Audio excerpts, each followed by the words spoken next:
All right. There is all of the cross promotion out of the way, so we can boot up the game.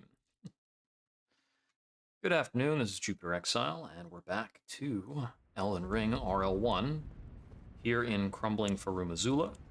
We're going to try and beat this boss. It's been pretty difficult, and I think it's been, let's see, my last attempts were 2 days ago on Sunday, right? I don't remember anymore. Oh, right, I'm supposed to drink before I get his attention.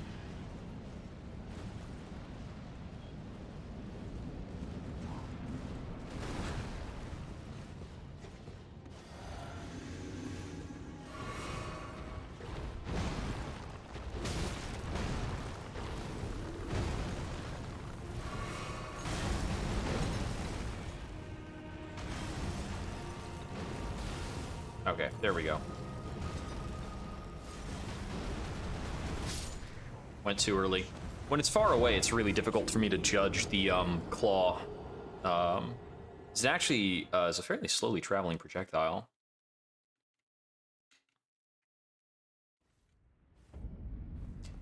I just got thrown into a lot of deficit because I did not drink the flask before I walked through the door. That's pretty uncomfortable.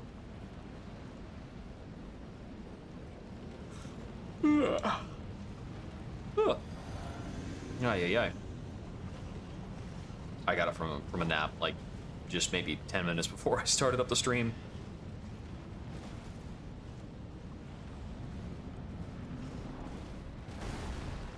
Here we go.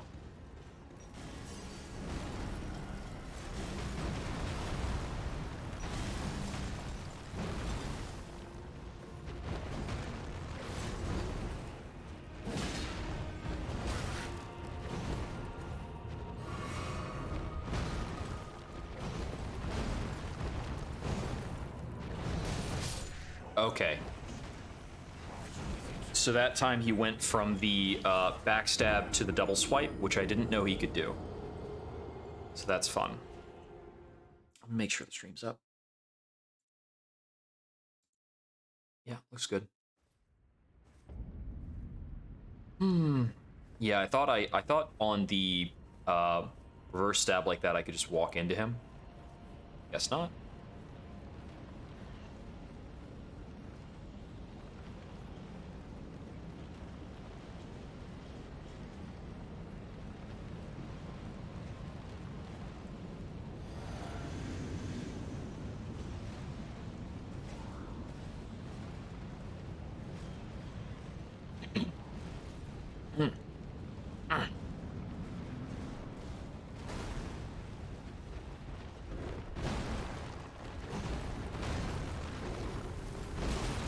Ah, too early.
I don't remember which of these projectiles are actually okay to attack in between.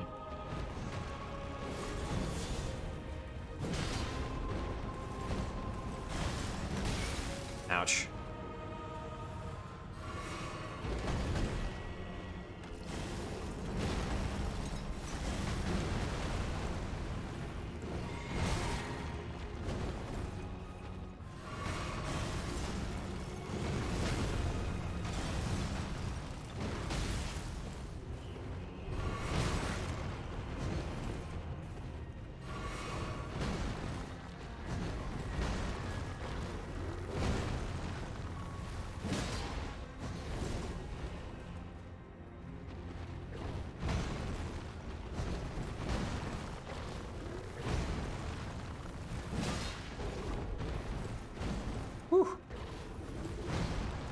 Oh, that was actually an option. I've never seen him do that attack in that pattern.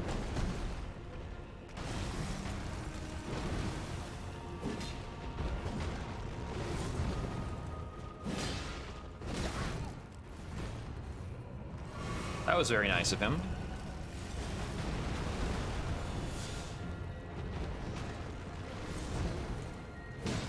Okay, now we've got phase 2. Okay, I don't actually have a lot of flasks to work with. What's phase 2 gonna look like? So he's gonna remember that he's a Bloodborne boss in the making. Become my blade once more.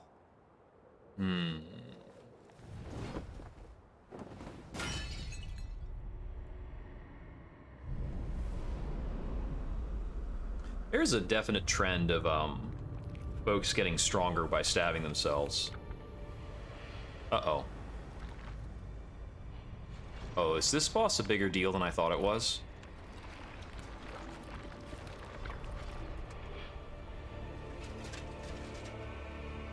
That's a lot more knife.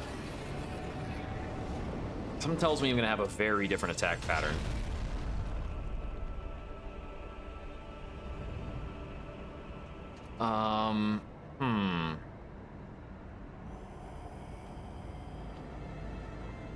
Okay, who are you really? What's the real name on it? Oh.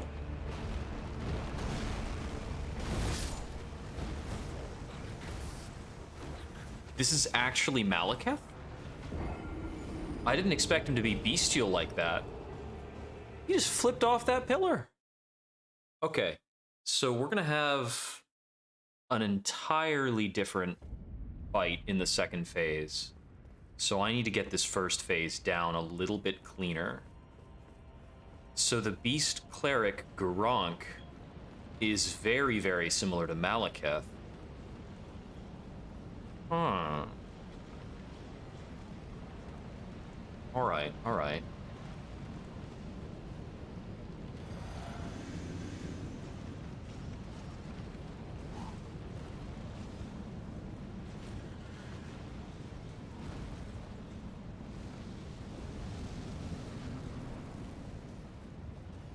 Okay.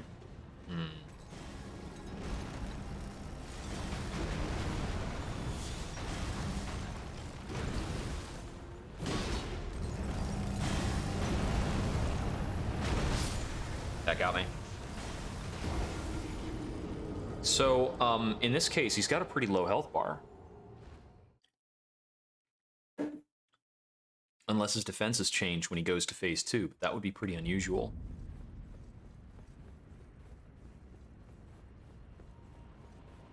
Because it only took maybe like 4 attacks to get him into phase 2. I should probably try counting it out a bit more, but like, wasn't a lot. Definitely wasn't a lot.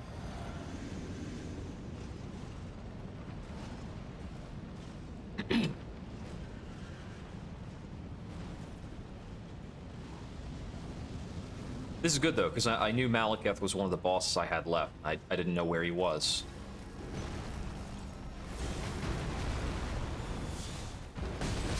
Ouch. That was my reflexes. I could have done that better. A lot of my phase 1 is about getting him to not use that particular attack by standing just a little bit further back or further forward than that attack actually starts up. I'm assuming that he's also going to have that attack in phase 2. I mean, I'm assuming that several of his phase 2 attacks are going to be somewhat reminiscent of his phase 1 attacks. Hopefully.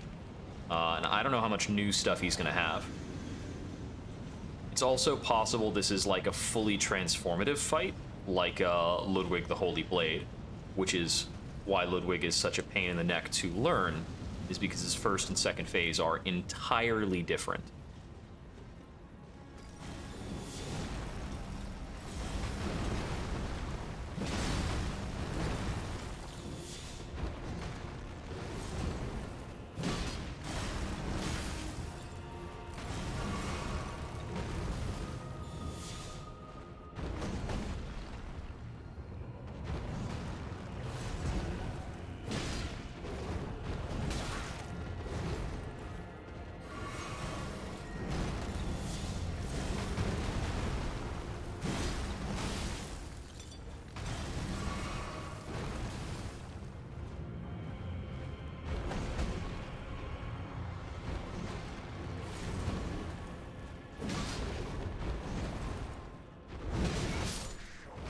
Okay, that was that jump, that heavy R2 I did there was kind of a half thoughtful thing. That looks like I got him about halfway to the phase change, and that was only about 3 leaping hits and 1 other hit. Now I think all 3 of those leaping hits I was using the I'm gonna have to question this Dragon Crest shield. I think all 3 of those leaping hits I was using Royal Knight's Resolve. It's getting me about 600 damage when I used that. It's almost a doubler.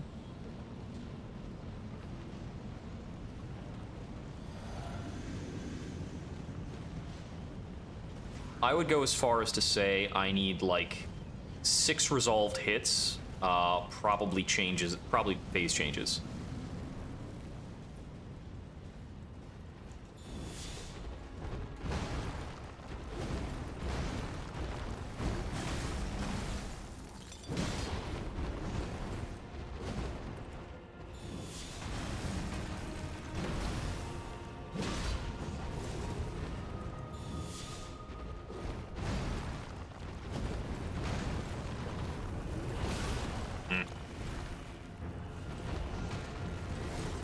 Need to heal there.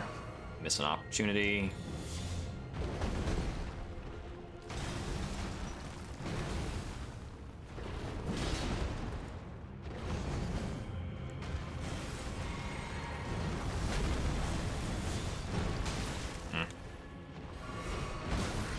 Ouch.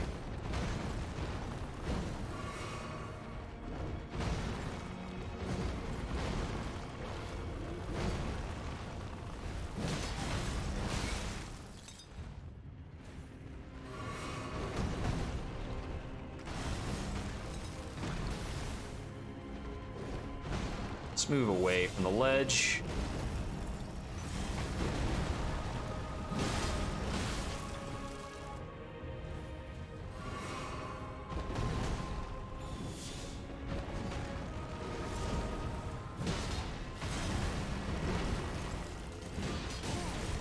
Ouch. Oh, him backing up into that pillar is really bad. And there's the phase change. Yeah, it doesn't take a lot to get to the phase change. Okay.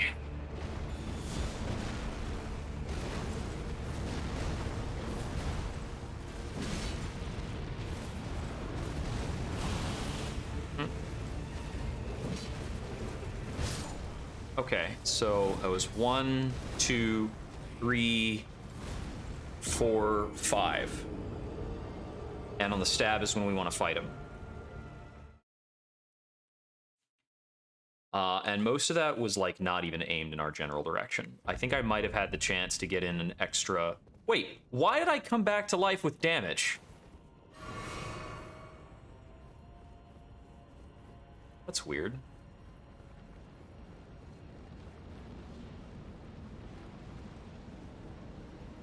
I raised my voice for that a bit. I was very surprised.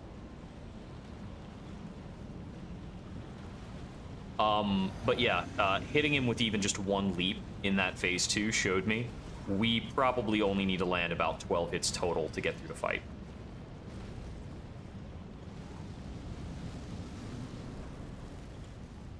And it'll remain to be seen if he has any spellcasting attacks at all in phase 2.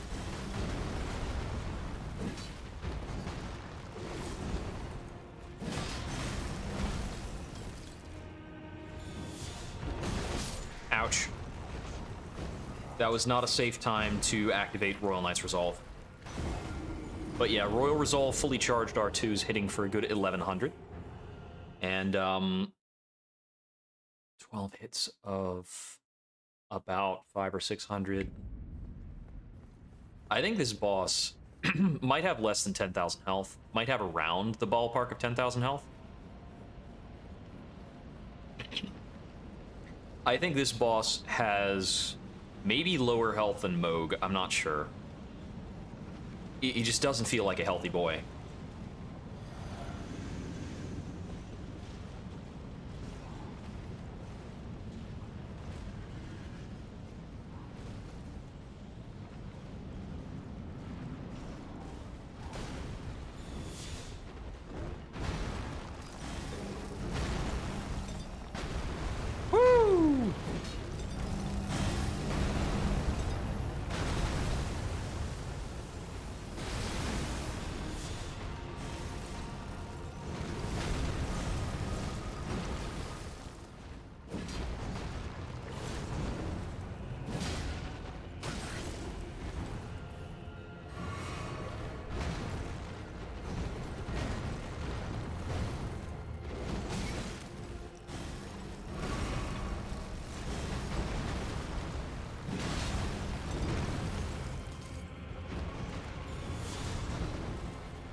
Okay, there we go.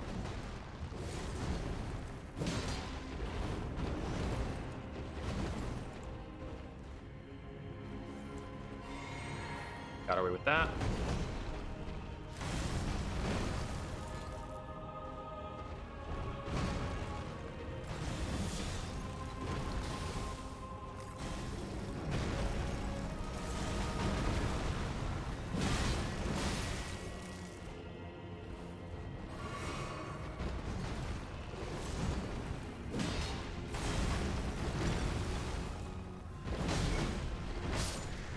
Dang.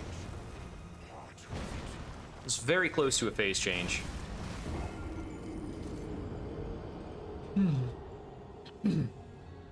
Why are you hanging up here? I shall not part with it again. Is he referring to the Rune of Death? It seems as though the Rune of Death has not been with him for quite some time. It seems it was stolen by Ronnie, who used the Rune of Death so that she could die. She used the Rune of Death to separate herself from her flesh, because she did not want to be bound to her role as an Empyrean. The role of becoming the next goddess.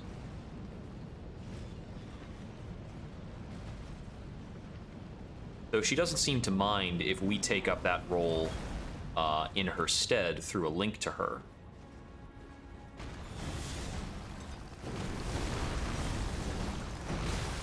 Oh, whoops.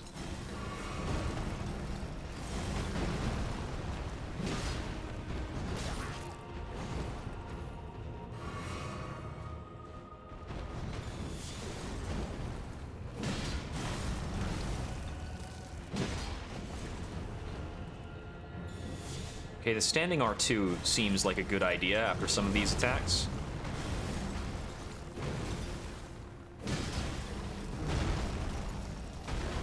Okay, that dodge was too early. I could have dodged... If I had dodged that correctly, I could have gotten in another standing R2. I knew what the attack... I loosely knew what the attack was, but I thought it might have been the big upheaval with the extra quake. That, though, I would be able to discern by other nonsense on the ground that I didn't actually see.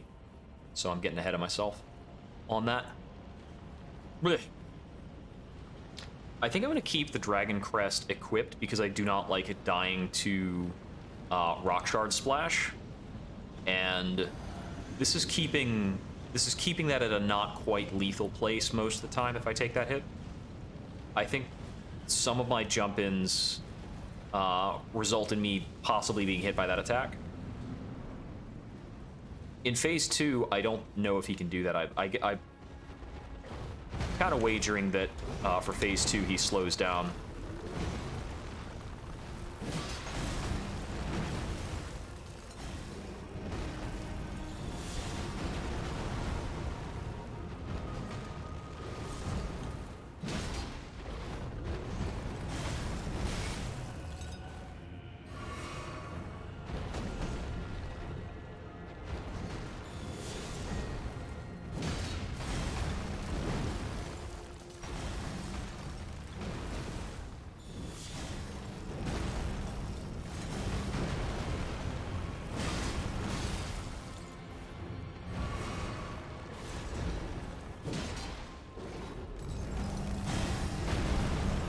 There's upheaval.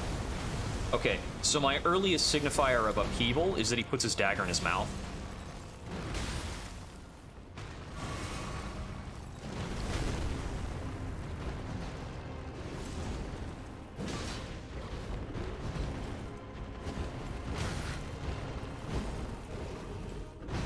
Okay, so my spacing my spacing went weird for that attack because he got pinched between some pillars.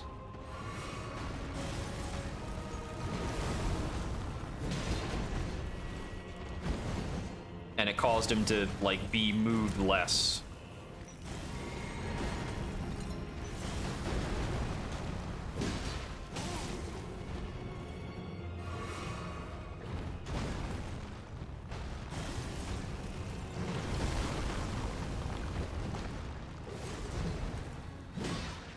There's phase 2.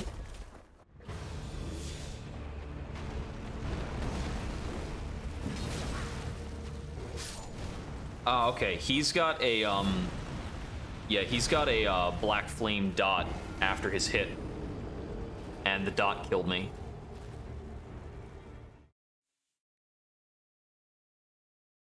We should probably take it that any damage in phase 2 is going to be lethal unless I do something special. That could mean that this is a bad fight for the Ritual Shield Talisman, and I should figure something else out. I could actually go for a Claw Talisman, because I'm doing a lot of leaping attacks. But I think actually, let me try the Great Jar's Arsenal and see if a higher grade of armor will get me through this a bit better. I want to keep it on medium. Yeah, let's wear a blade set and see if I go down in the same sorts of hits. Now, let me see. The mitigation is only about 30%. Before it was about... Before it was a bit more. Oh, I didn't get the flask before I went through this. It should also be noted that I think I've only gotten 1 or 2 chances to get heavy charged R2s, so I could try the other flask instead.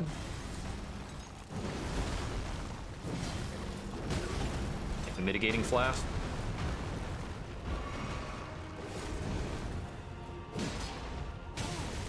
Then again, if I'm surviving that slam, that's pretty promising.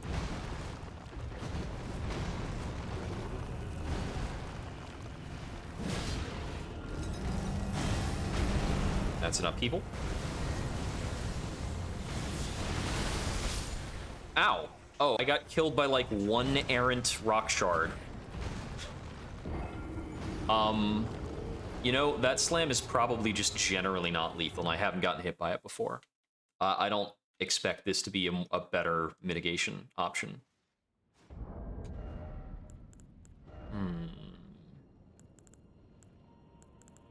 So let's change that configuration back. Wait, I changed... Oh, I'm still at medium load even with this higher armor. Okay.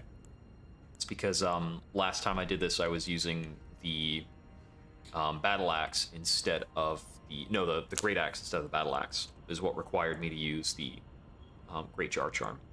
I wanted to check on something.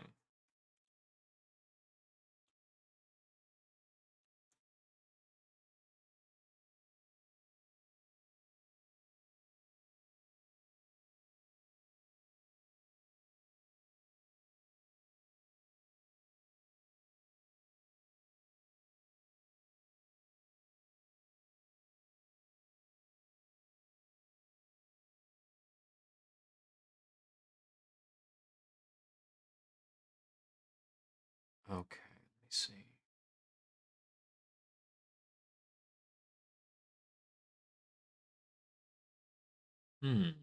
Interesting.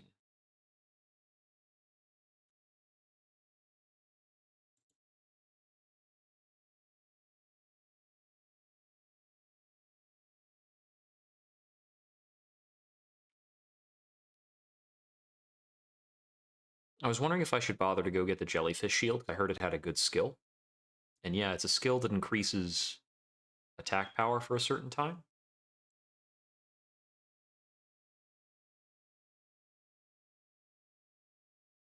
It's north of the foot of the 4 Belfries Site of Grace. Let's see. I actually thought it was in Gelmir, so I was way off.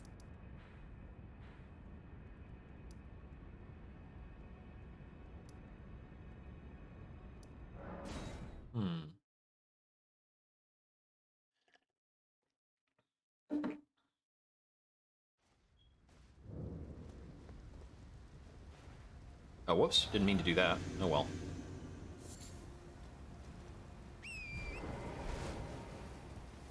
The way I am conducting these fights is a very pioneering way.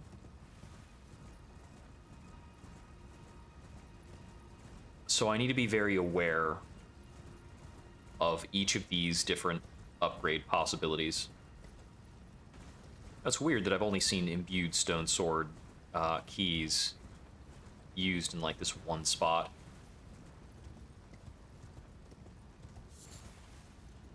Michaela's Lily. You know, Michaela's Lily, I think, is the item that I use to make the brainwashy thorn things. Oh, right. There are these guys around here.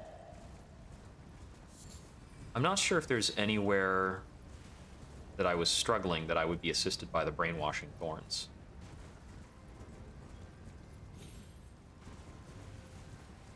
Oh, okay. Here's some jellyfish.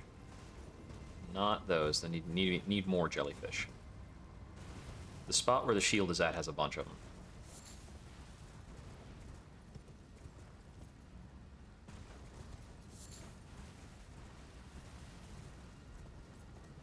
I'm assuming that what was being mentioned is that it was north at the base.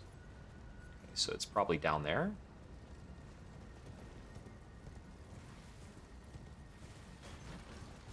Oh, we've got a couple things here.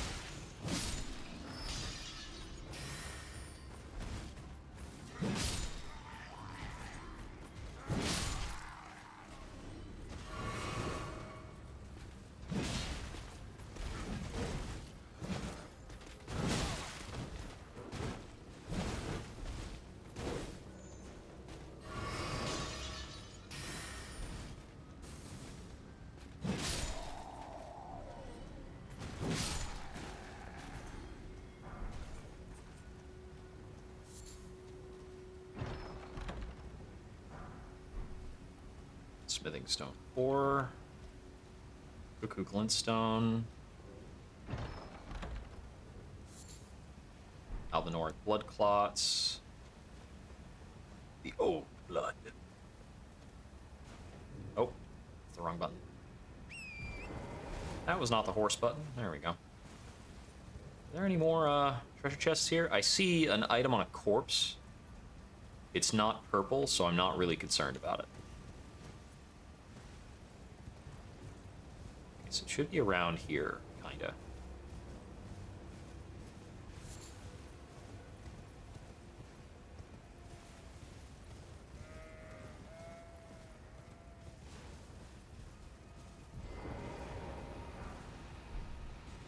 Somber stones. Oh, great.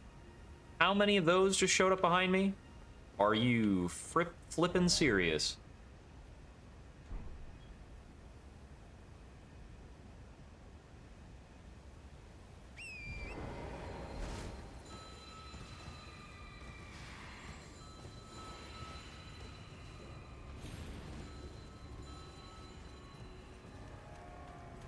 Hey, buddy.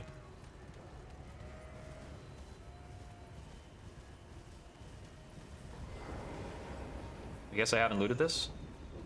Come on, just open it. Just open it. Ah! What is up with this? I didn't think these had a key.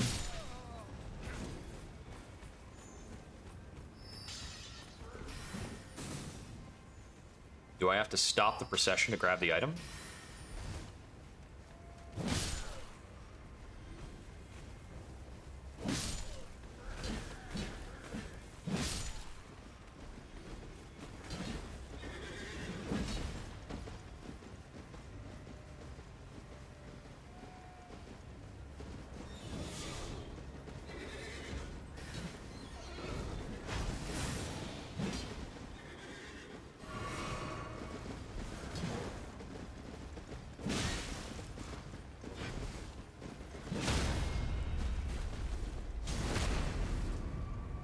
Chop.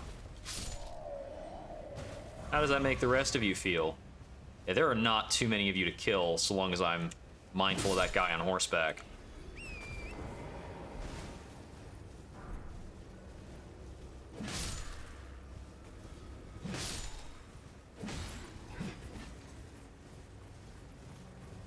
And your dog. That guy was actually dangerous. A dog is actually dangerous.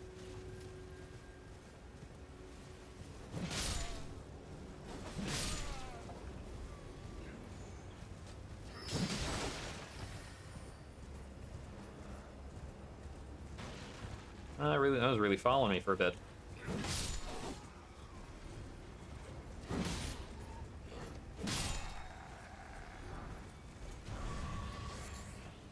These guys are pretty keen on dropping items. That's cool. Okay, as I was saying, I can't loot this. Alright, I guess I need to kill one or both of these giants, and that could actually be tough.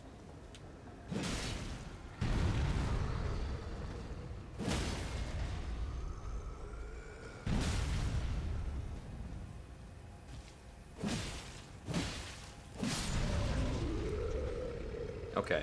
Well, that stopped the carriage. Is that enough? There we go.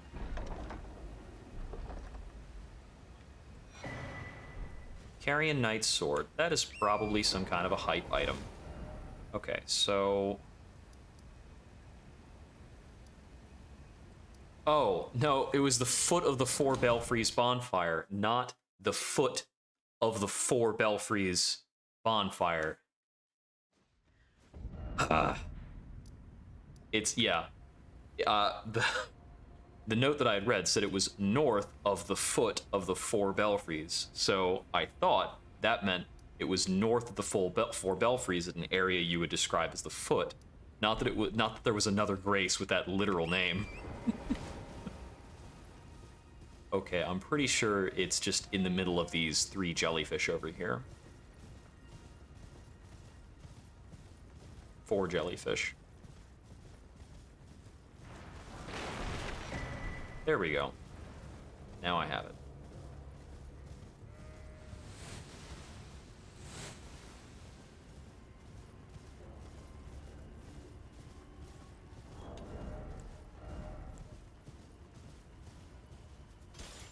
That's got me up to heavy, so we're going to change this back to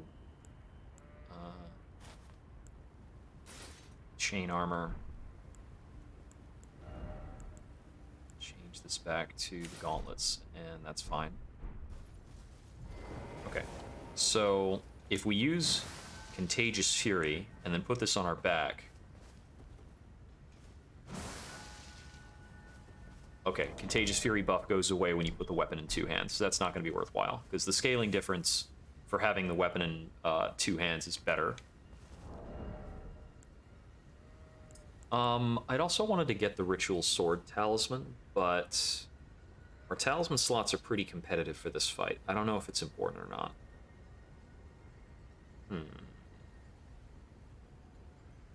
I'm also getting +2 int from the Glintstone Crown, which theoretically is enough for me to use a weapon buff.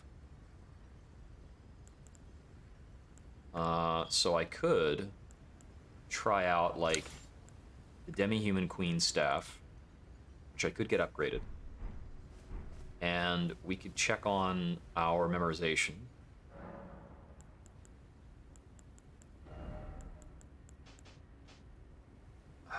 Now, there is one spell that I don't have that is just like 20% more physical damage that I need to go get. Need to find out where it is, for one.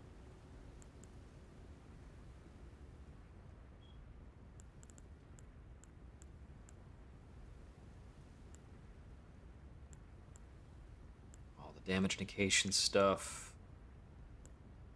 Lord's Aid, poison buildup cure. Okay, so frozen armament is 15. So I could technically use magic armament just by virtue of this hat. I just don't... I'm not excited by it. So the spell that I've heard of is like flame grant me strength. Yeah, where is this that I'm missing? It's behind Fort Guile, between 2 maneuverable flamethrowers. Okay.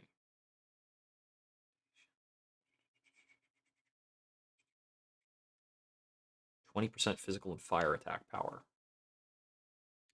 Stacks multiplicatively with Golden Vow. Does not stack with aromatics. They override each other. And Golden Vow is way more faith than I can actually use.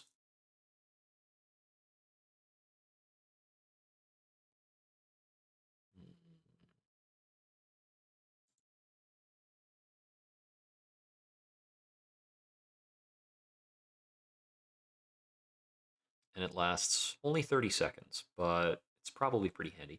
The FP cost on it is actually really big. I think I want to have it in my toolkit. Oh, and it requires 15 faith? It's not going to be worthwhile. I'd have to have a whole slot of something to make that happen. Well, not quite, because I could change my mixed physic over to faith on this, and then be routinely using it for like a 20% damage boost. I'd have to be using it for something else as well, and that's eating up what I would be doing with Royal Knight's Resolve.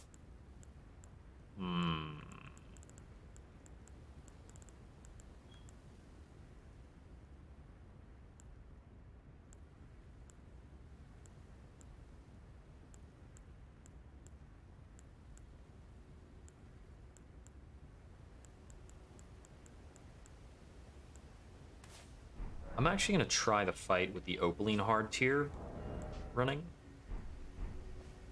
Let's see, because I don't think there's much I can do to be stronger either way. I'm pretty sure I finished up with the Cuckoo's Everjail. Pretty sure I wrapped up with the Revenger's Shack.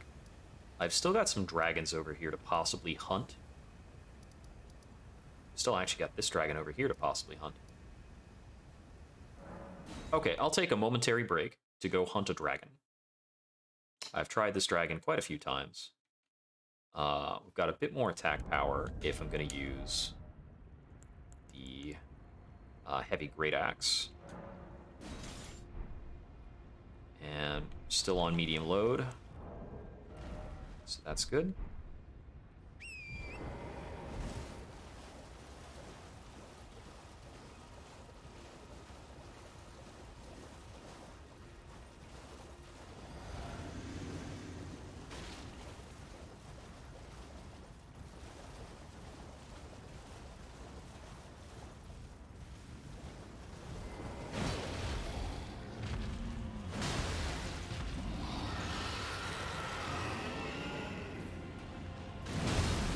Big damage.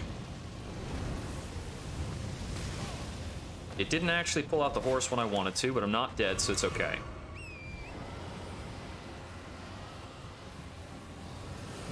Whew.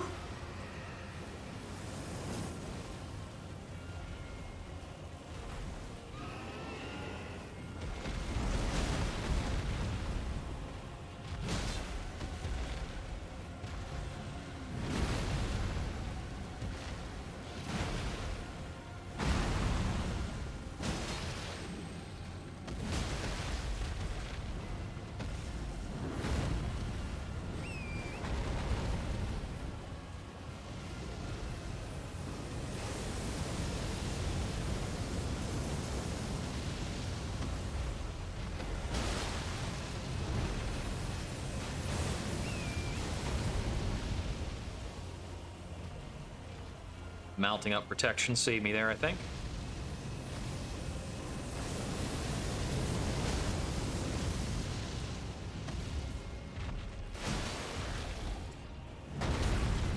Okay, took a hit. Very overdue to kill this big boy.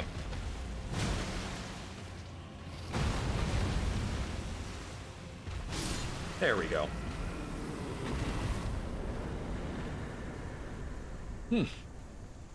Give me that dragon heart. Neat.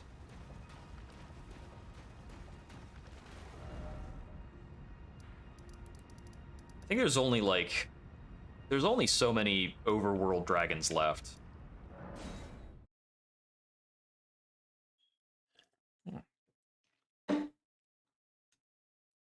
Caffeine. The good stuff. Right. Step on over to this. Excuse me. Dragon Communion. Okay, so we've got one heart right now. I can get Magma Breath. Exike's Decay is 2 hearts, which is why I can't get that right now. And Smaragd's Breath is 2. I can't get that right now. So I'm like 4 hearts short. Getting some of this cool new stuff. There were a couple of things I wanted to check on. Just in terms of, like, missing story beats. One of which I think was in these Witchbane ruins. Let me see. What random key items am I hanging on to? The Stormvale Castle, Volcano Manor Drawing Room, Sewer Jail beneath Lanedale, Treasure Chest for Carrion Princesses. That's, yep, that got me in the Raya Lucaria thing. There we go. Can release Master Lusat from his confinement. I think that is related to the Witchbane ruins. So let me go over there and take a look. If not, then Master Lusat is confined somewhere else. I may not have a good understanding of where. Okay,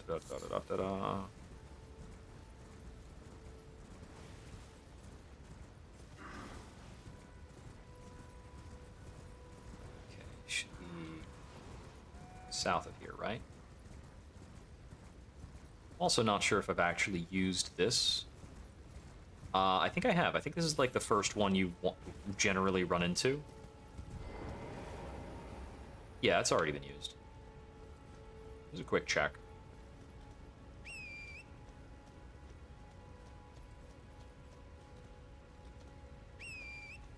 Oh, Torrent is in no mood while I'm up on that.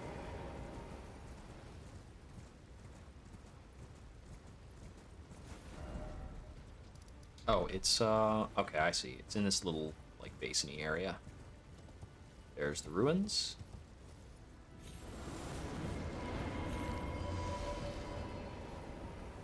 Get in here past the giant mass of wizard heads.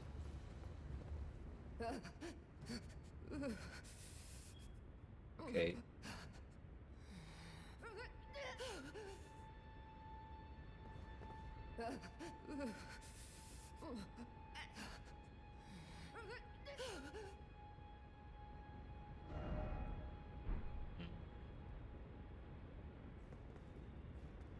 Okay, so this must not be Lusat. Enemy ahead. Be wary of attacking. Don't attack. Okay. So I suppose that's not quite related. I probably needed to pay more attention to the last thing that Selen told me. Oh no, that's right. She had said it was something back in Celia.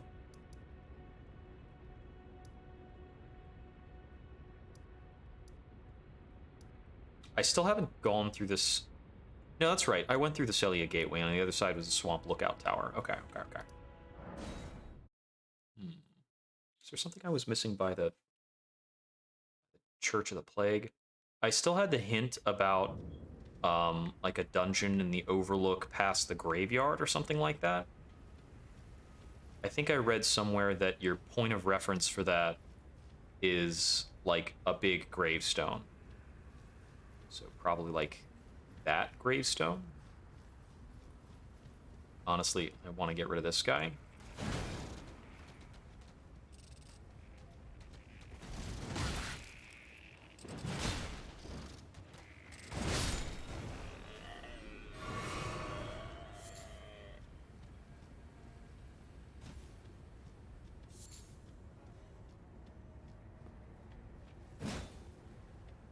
Or is it like that gravestone? That one looks bigger.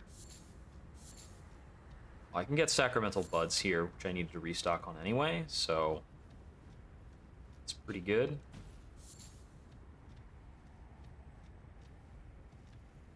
Okay, so if it was behind this gravestone, is it like looking off past this? I'm sure I've gone down there. In search of answers.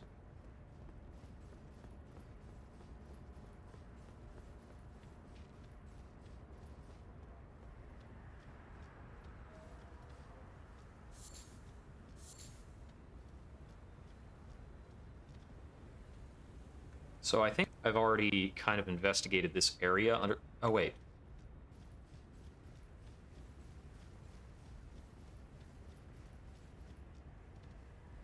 Okay, no. I thought, when I saw that little arch, I thought there might be a cave there.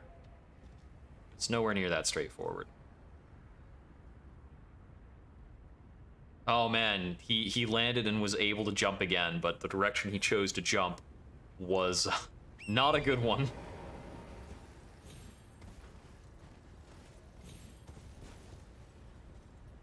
Okay, so over here, there's that.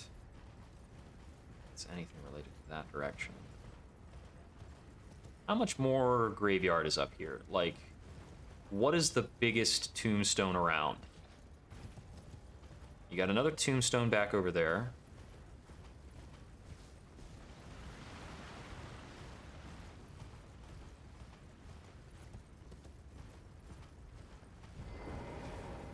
Is it here? Ah, man. Thank goodness for messages.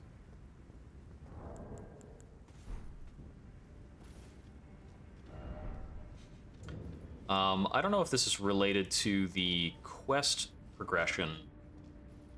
I think this is probably just a crypt for the crypt's sake. Or not a crypt, but a cave. What do we have back here? I'm sure it's something that would be very relevant to a mage.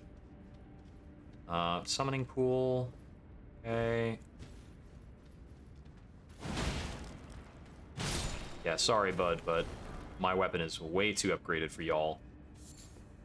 These budding cave mosses are actually pretty useful.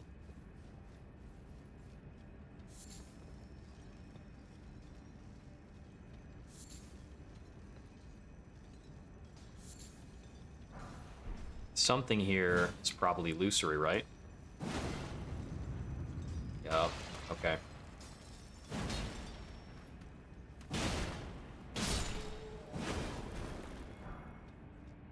So, let me pay attention to what I can hear. Unless, oh, no, there's just the regular way of, you know, non-illusory openings.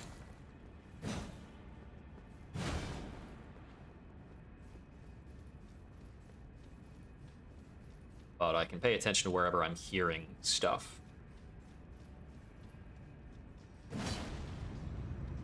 Alright, yeah.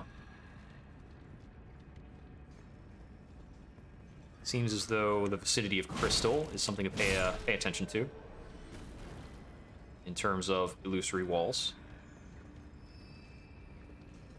So I'm guessing I can go back this way.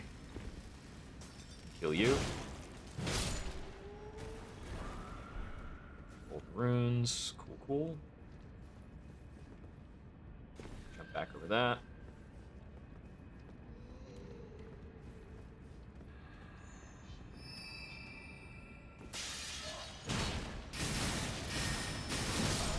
Oh man, they just perfectly like separated out enough to stagger me the entire time. I was expecting that at one point, I was expecting them to all fire into me, not kill me because I'm wearing late game armor, and then I would just be able to crunch him.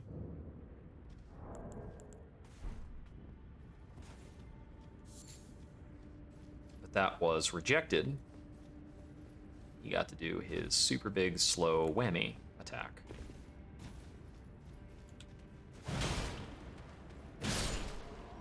Sorry, it is not the time for pondering your orb.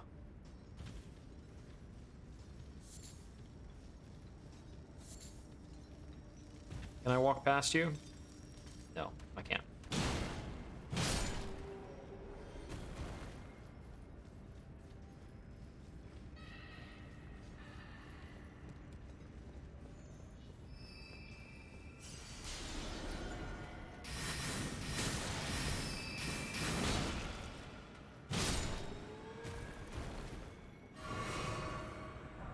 It's a pretty annoying layout there. I'm not sure if there's actually any ground down at the very bottom of this. I think possibly not.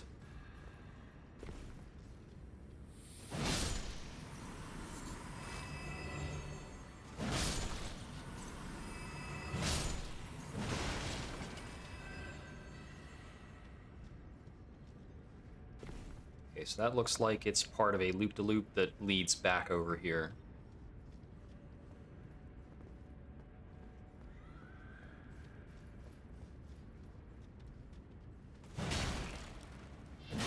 You have a lot of health.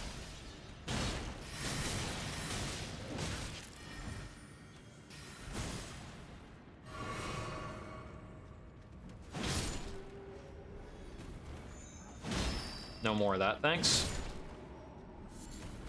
That was very close. Cave moss. Alright, so I can jump down to there.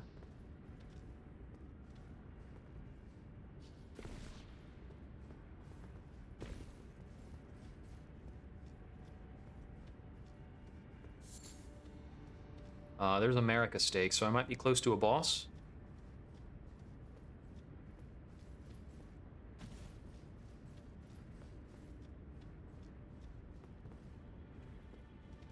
Huh.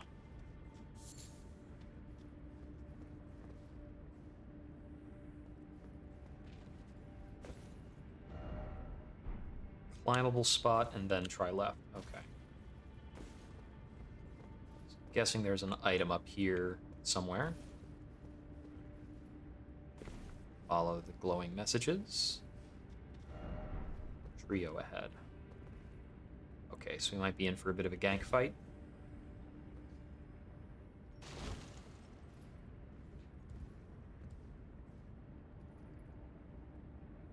Okay. Got a couple of wizards.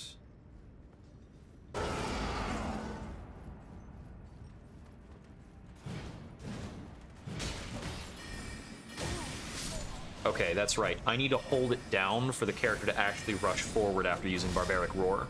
I haven't used it often enough and I made a mistake. I probably should have just opened the chest beforehand. Oh well. So I guess this is actually the rare case where we get America stake like halfway through a dungeon. When it said trio ahead, I was actually expecting it to be like a trio boss. That would just be the end of the dungeon.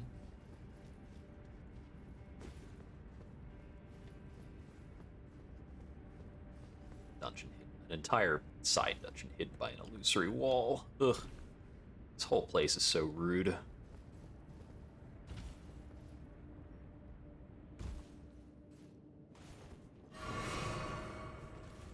I don't think I can open that chest without taking them off.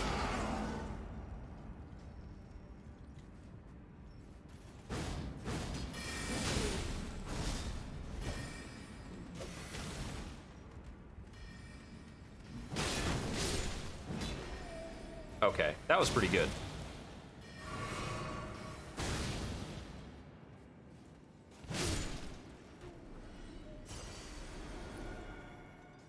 So yeah, Barbaric Roar's okay. I'm not very accustomed to it. Crystallian Ashes, alright. If I run into one of those guys as the boss, I'll have to very quickly switch my weapon out.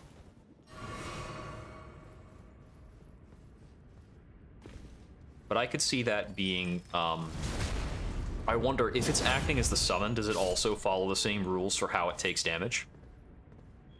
That would kind of mean that it's, that would be really hard for a lot of enemies to kill. Since an enemy can't switch its weapon off to blunt on a demand.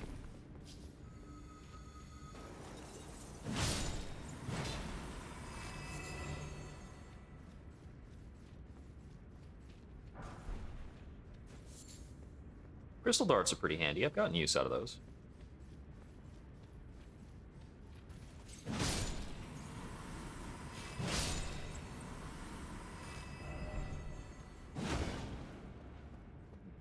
This doesn't look like a hidden path. So this is the room from before where I went up high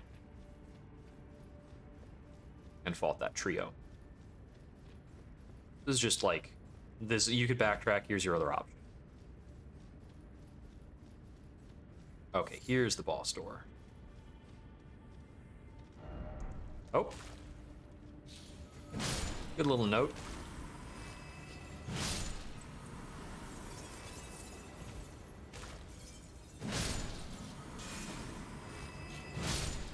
I mean, somewhat. So I get the feeling that whatever's through here probably does magic damage. Decent time to chew on a spell-proof dried liver, just in case.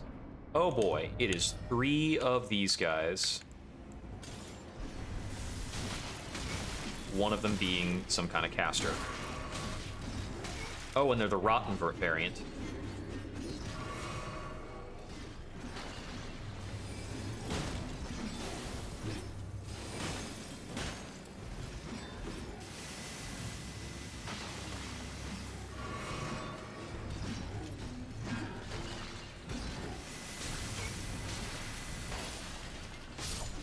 Okay.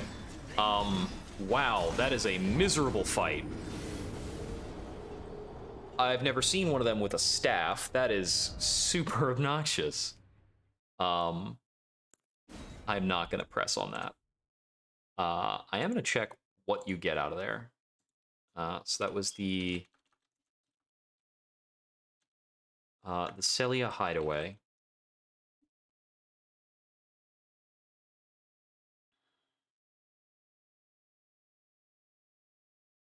Oh, Master Lasat is actually in there. Is he after the boss or is he before the boss?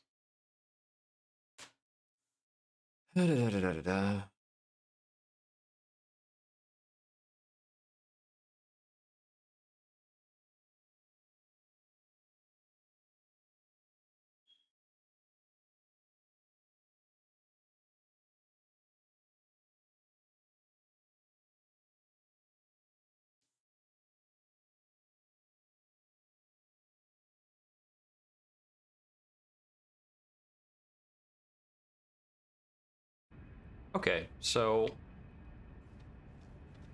I don't need to actually beat this area in order to progress Selen's quest line, because there is a drop-down point that is before the Marika Stake checkpoint. Yeah, Blunt is way more effective against these guys.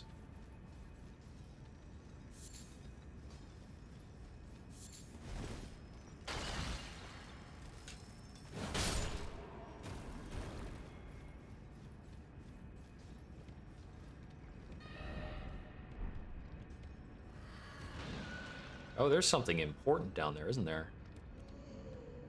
The heck are you?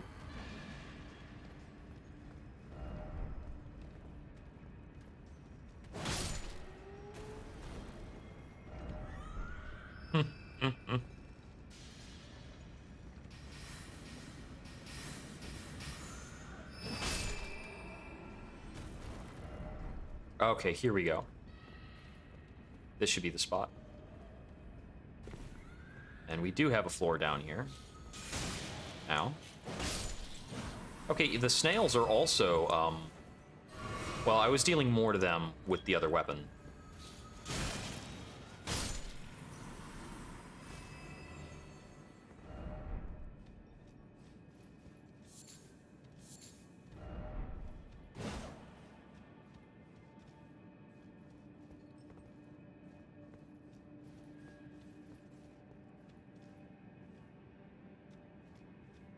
So let me see. This said first off left.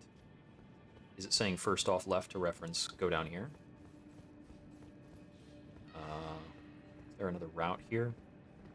I think I need to get down onto this.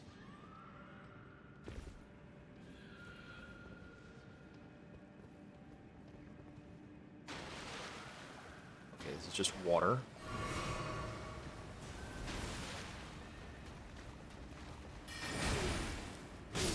Crunch.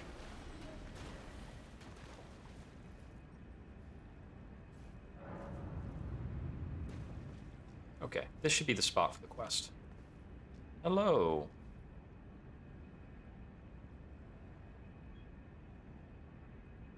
Well, he looks kind of contaminated by crystals.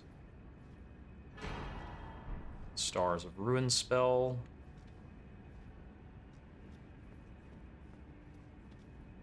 Is that the only thing I came here for? Yeah, alright.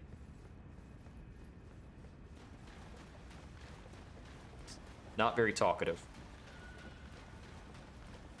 Although I think that spell is like a hilarious one.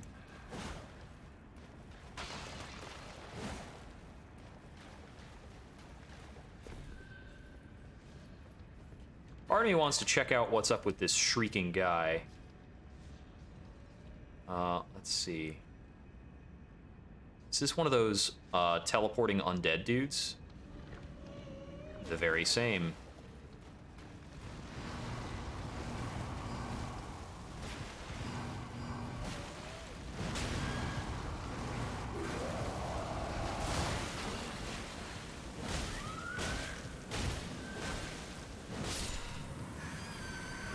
Cool. Ooh, a Lost Ashes of War. Okay, those are pretty limited.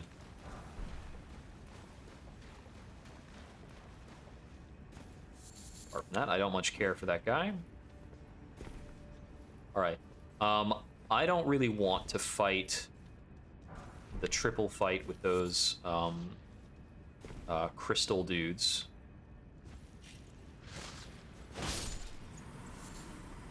So I'd like to head out of here, but it looks like I'm gonna have to... Looks like I'm gonna have to just run my way out of here if I want to. This is the way back.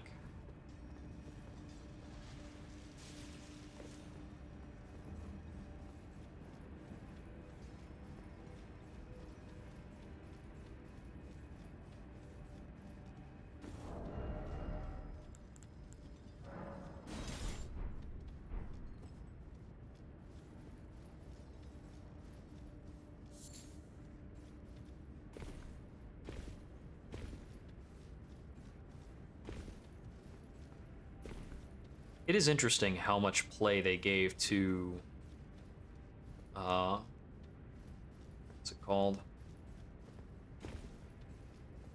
Blunt weapons. You really do need them. Okay, so with that done, I suppose I would be returning to Selin, over here. And I could talk to her and progress her quest line. We're now duly away from continuing to work on the boss fight we were on. Eh. My apprentice, I have a favor. The form you see before my body lies elsewhere. But okay. Imprisoned in the room. Can you make the... I have something. Who could have guessed? You have my... I am truly pleased. This is Starlight Shards. Bodies of Masters, Azure and Lusat can... If only I could undo these... Okay, so that is her real body, which was kind of an assumption. Back over here in the Witch Ruins. You just have to progress her quest line to a certain point for her to, like, let you interact with her real body. Which is super weird. I think, like... I feel like if because I found her real body, I should have an extra dialogue with her to say, like, hey, by the way, I found you? Little strange. You want to clear that up?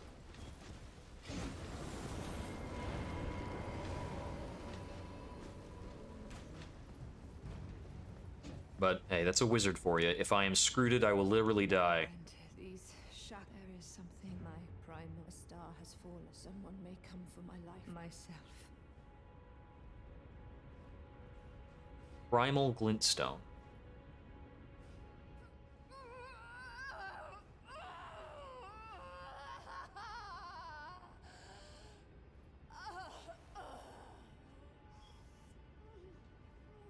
Well, that looked pretty unpleasant. But you just had that in you. You punk. Get out of here. Okay. Now, what do I do with this? This. Treated what you hope. Do I take this back to the projection of Selin? That's all I can imagine to do. So I wonder if by passing this off to the projection of Selin, that will make this the real Selin? Or is she just gone from here? Yeah, she's just gone. Do I maybe take it to Renala for rebirth? What do we have on the description?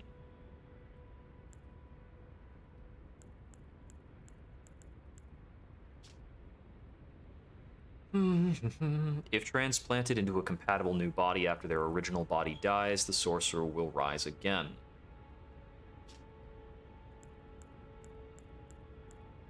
So... Is the original... Was I supposed to kill the original body? I wouldn't assume so.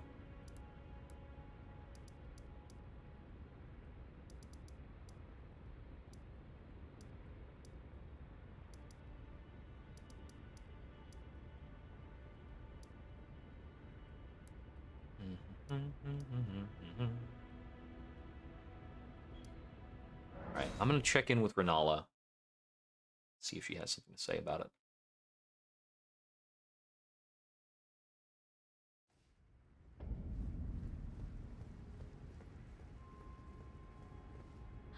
Art thou knowest? Be not. I would Nope. burn. Nothing different there. Oh.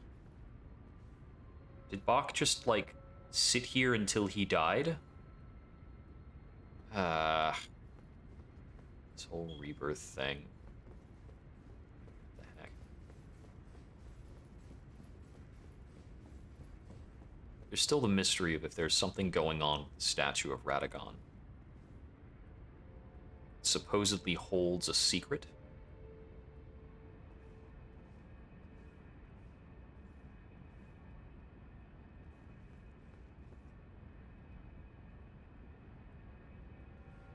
So, I would have to understand how this statue differs from other statues of Radagon. I think there were some in Lanedell. Okay, I think this is just where I lose track of Sellen's questline again. Oops.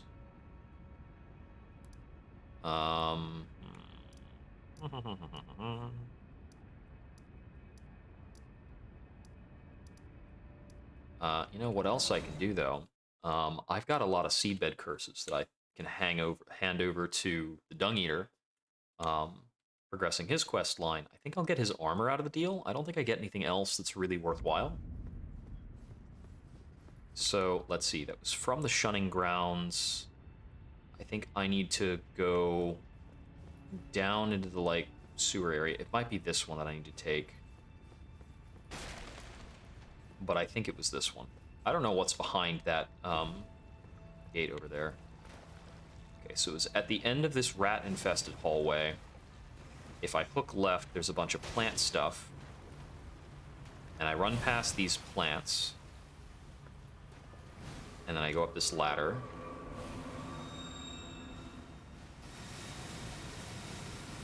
And this should get me back over to the Dung Eater's body, which I'm assuming is back over here. It didn't seem like he relocated. Even though I kind of said, hey, you're free. No, he's still back here.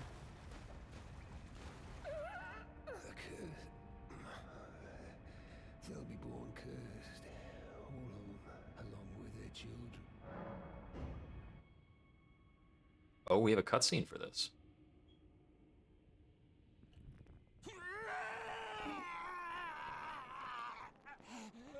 Of sorts.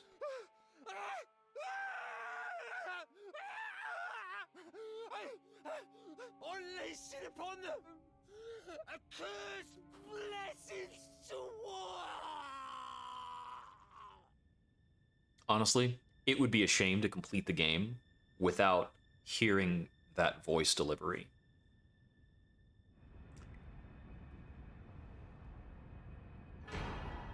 The Mending Rune of the Fell Curse. Did that actually take all of the, that actually took all the seedbed curses in my inventory at the same time.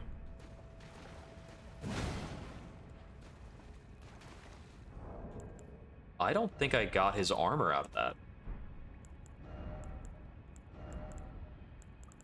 that. Nope. I think you're generally expected to give those to him slower. Huh. No illusory walls in here, right? Okay. I've got another guess.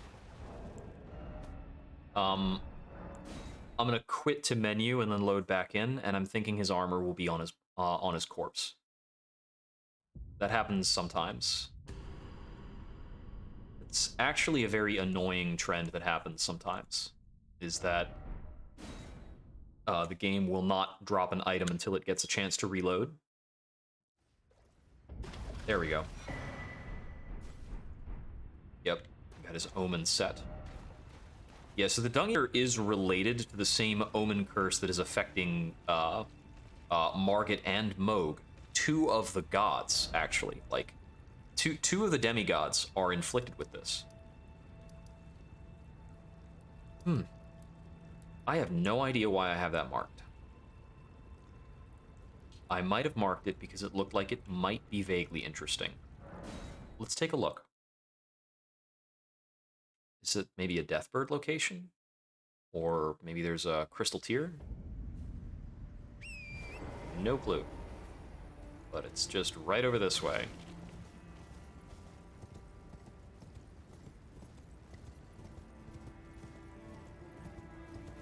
Lately, I've been better about just putting markers on some things that seem kind of weird or different. Okay, yeah, it looks like I just noticed from the map that that is a tower. One that I have not been inside.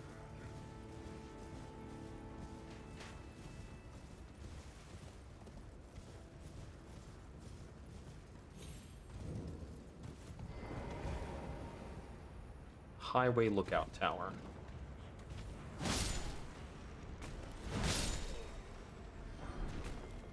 That'll fix you. Huh. I got the beacon right on the ladder. That's kind of amusing. 10 hefty beast bones, not bad. Oh. Whoa! Him sliding down on top of me off of that ladder dealt a really weird amount of damage.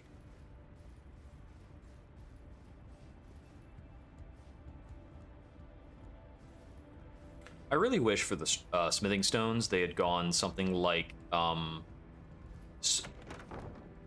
smithing stone, great, greater, divine, or something like that, instead of just 1, 2, 3, 4, 5, 6, 7. I suppose since they have so many, the nomenclature would get annoying after a while. Isn't this quite the view?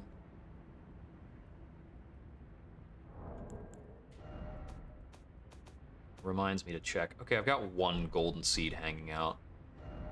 Sure, I need to find more somewhere. Yeah, that beacon is for a falling star beast. The golden lineage Everjail I cleared.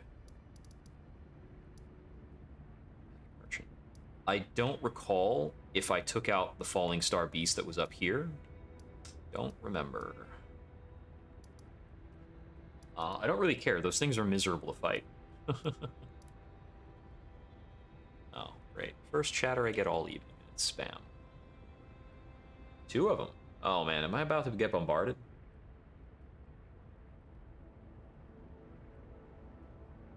Oh boy. We have got bots.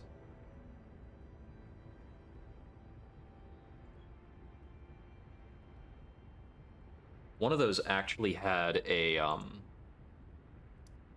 what's it called? One of those actually had a portrait, so I think that was a person who actually got hacked. So, looks like there are also 2 catacombs that I haven't been inside of over there. There's a dragon over here. Oh, you know, something else I had heard about that I wanted to take a look at. Was I heard that there is a dragon related to Fia you can take a look at by coming back here and speaking with Fia again.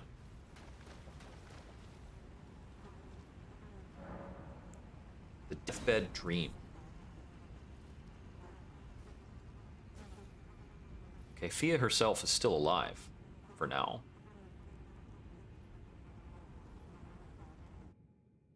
I thought I had received Fia's Mending Rune, but maybe not. Lich Dragon Fortisax.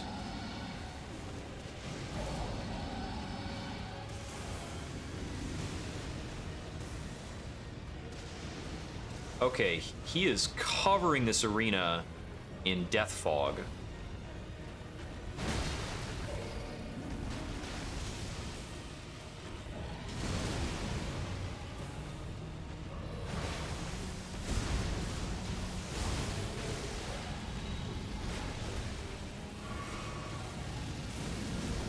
The last few times I've seen this effect, it hits weirdly far behind them.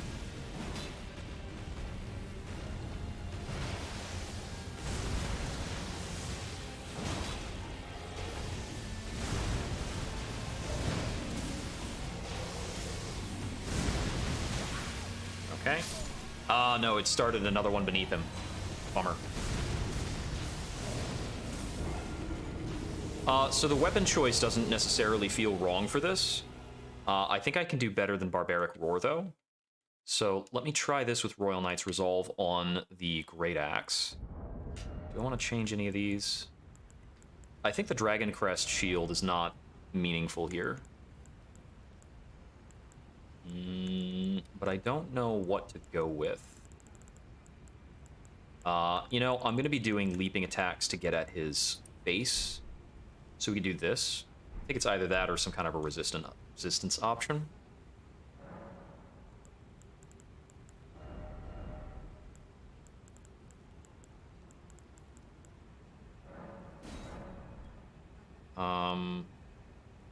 Quality is like 300 something. Heavy is way better. Oh, right. The Royal Knight's Resolve itself is quality. I was like, why is it prompting me for quality? So let me try this again, because given the amount of damage I did to that guy, watching this animation every single time might be a little annoying, but it's less annoying than certain runs to the boss.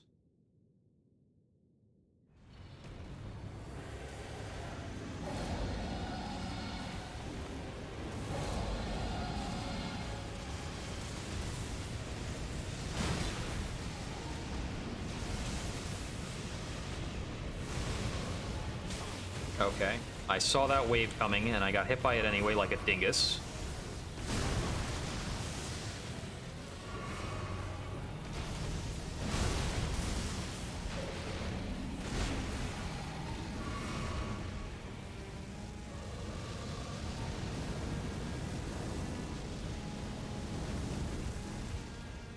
Okay, bit of a strange breath weapon trajectory.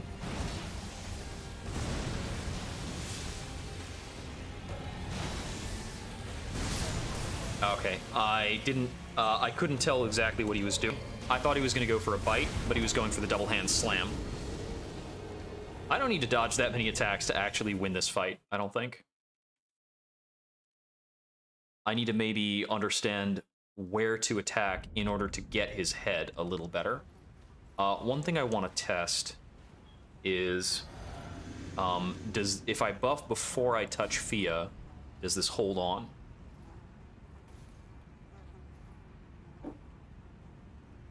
Or do I get my buffs wiped going into this?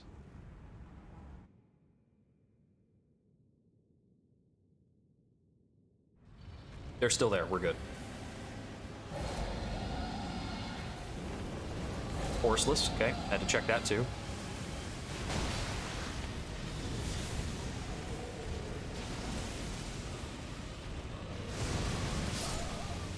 Okay, maybe I should be going underneath him to avoid that attack. Because, like, just rolling that attack on timing is not a good strategy, it seems. Also, I should be activating Royal Resolve when I first go into the arena.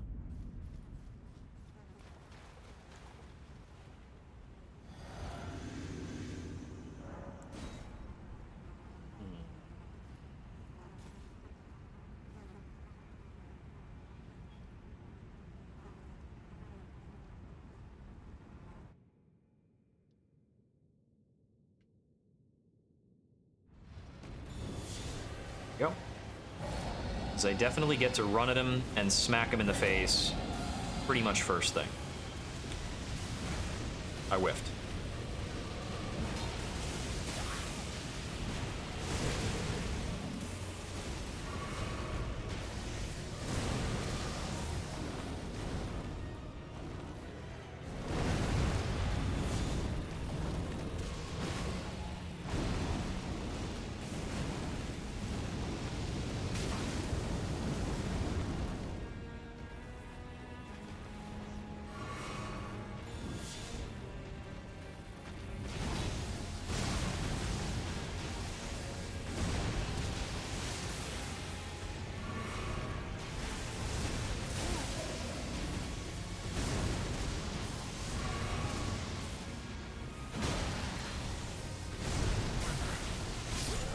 Okay, I really hate his delayed lightning strike stuff.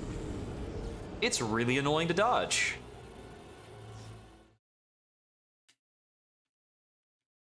So he's got bits where he's calling lightning down on me that I have to keep moving for.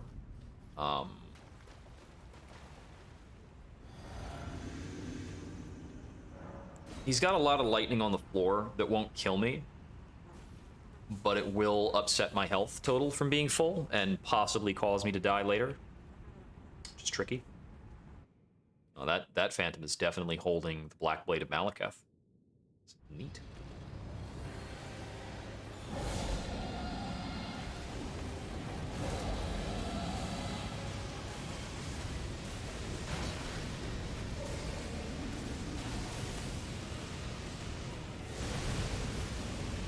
Dodge through that.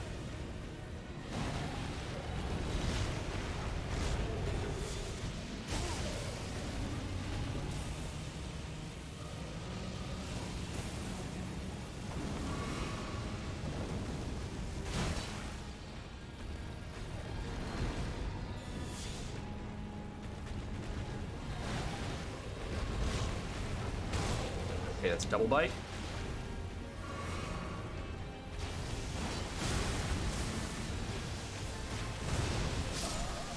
Yeah, like there, the slap itself isn't hitting me, it's the after lightning.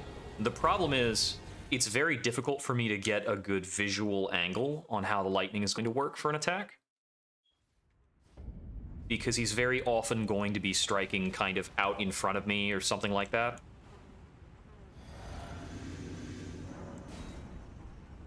Just the raw amount of damage I'm inflicting to him with a single attack, I know this is doable.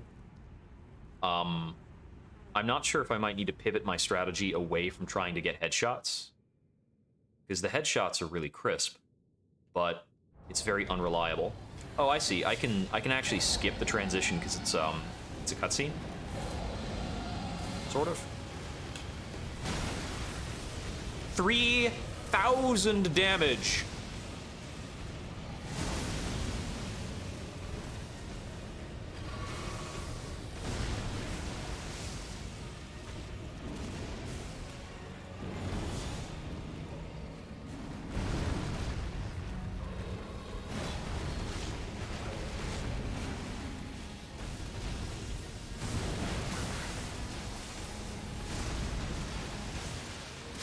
Ah!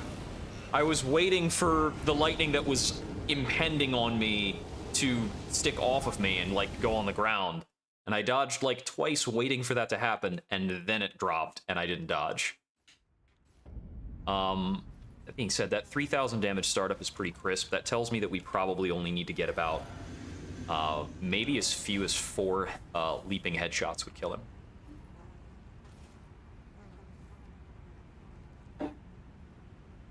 Which is very heartening. Now, in terms of when this is accessible, this is a much earlier stage, game stage than what I'm dealing with, so to speak. Not like game stage is actually a Dark Souls term, but... Ah!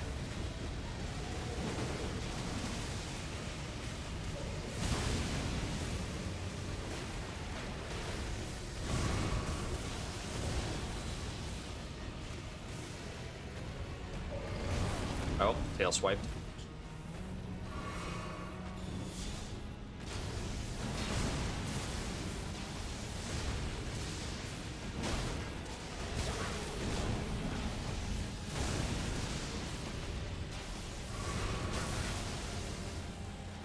So I get the feeling that the lightning that, like, waits and follows me is a punishment for being in a certain place relative to the boss. Okay, my character just didn't dodge for no reason. I'm guessing that the lightning strikes on my location happen for going under the boss as a punishment for hanging out underneath the boss where the game doesn't necessarily want you to be. And I'm kind of fine with that. That's not where I really want to be either. I want to be going for crisp headshots.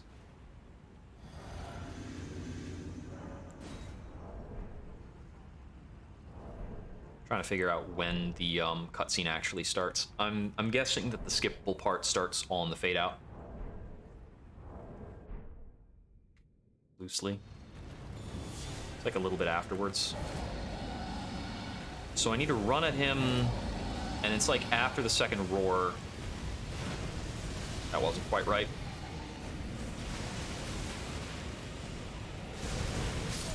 Okay, I didn't dodge through that correctly because I couldn't see where it was happening because I was in a cloud of death fog. Blech. So I'm pretty sure the damage types here are lightning, fire, and physical. I don't think I'm necessarily going to get better lightning resistance with another armor set. Let me see. What are we at with this? This is 6 against lightning. Knight armor is better. Just by, like, little bits. Okay, Lanedell Knight armor is actually 5 points better. This takes me to heavy load, so put on Great Jar's Arsenal. Do I have a full set of Lanedell armor? Bloodhound Knight, Royal Remains, Briar, Blythe, Dawn. Okay, the Omen set is super heavy. What about Drake Knight Gauntlets? Okay, we've got 6.2 with Blades Greaves. Banished Knight. Radon set.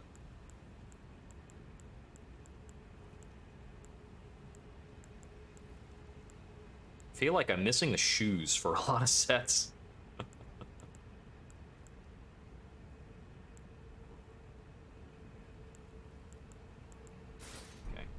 Alright, so this maximizes our lightning mitigation a bit.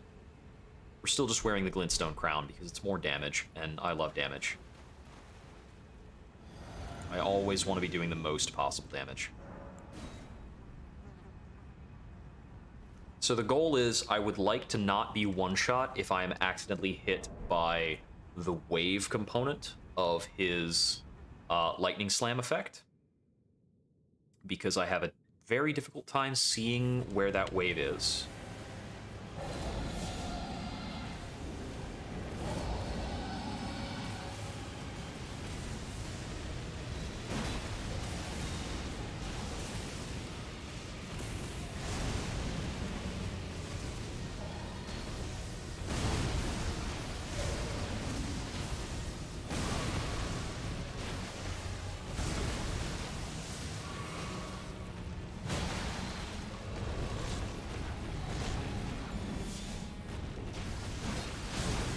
Okay, so there, like, I dodge the attack and I get hit by the lightning afterwards. That's a bummer. I think I might have to figure out how to better hit the head without locking onto the head, because locking onto the head of this snake-like dragon neck thingamajig, it's just yanking my camera all over the place, and it's not even helping me hit the head, honestly. I really want to be able to get this initial in when I go after him. So if I dodge underneath him, I'm going to have to contest with lightning landing on my location, but he doesn't actually, like, respond in a super nasty way to me trying to do that.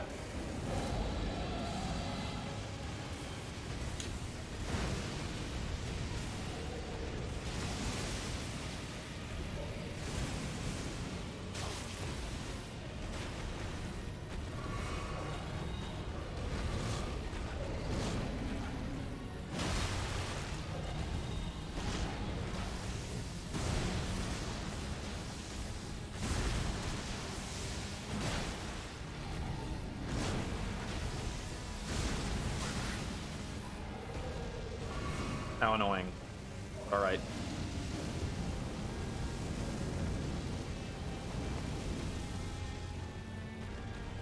That breath weapon has a supremely weird trajectory.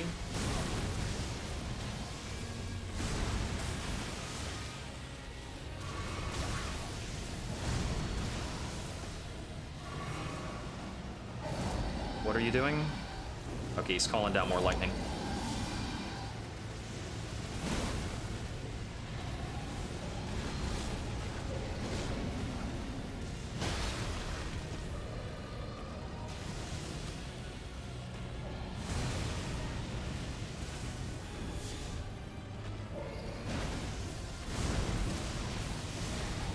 underneath him. This prompts the lightning, like twice. Okay. Do the dive.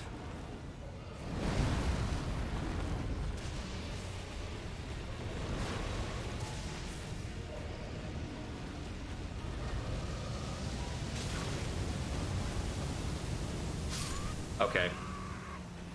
I got charred. So, the way he directs the fire breath, I don't fully understand. We got in a good bit more hits there by not locking on as often. And I understand a bit more of the boss's flow. So that's good.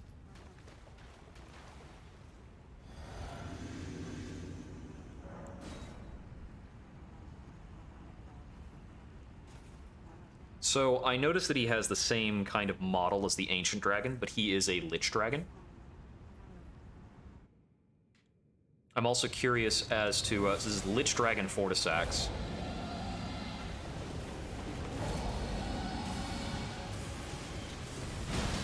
Got him.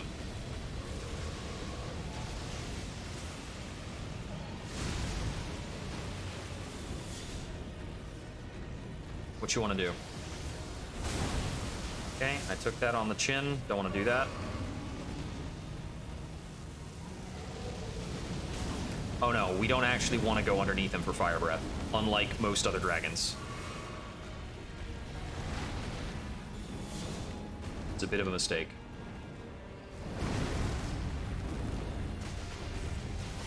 I ran up a tree there, that was pretty weird.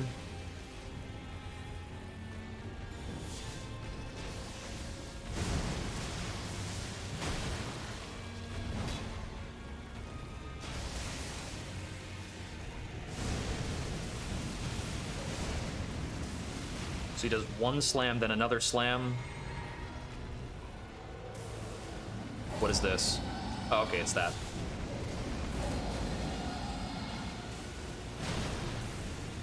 Big damage.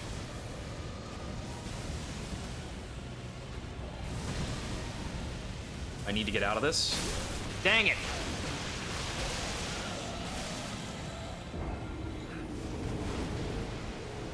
So that's a trouble with the attack lineup. It's yeah, the Deathblight doesn't do damage, but it kind of showed up everywhere. When he does the double howls, everything is going to get Deathblighted. Bummer.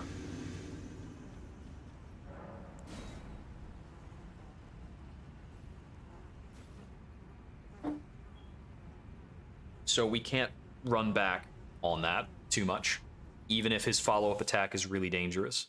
So I think what I needed to do there was probably run underneath. Even if I would get, like, lightning called on me for it.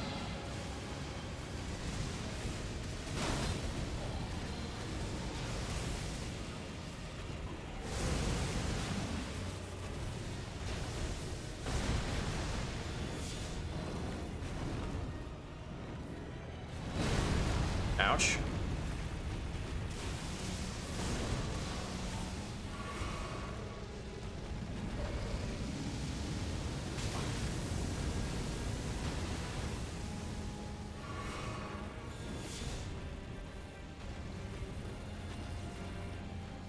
What you doing, Dragon?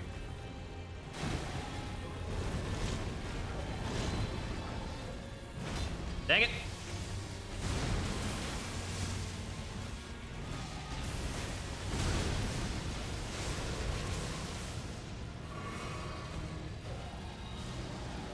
That's the double roars.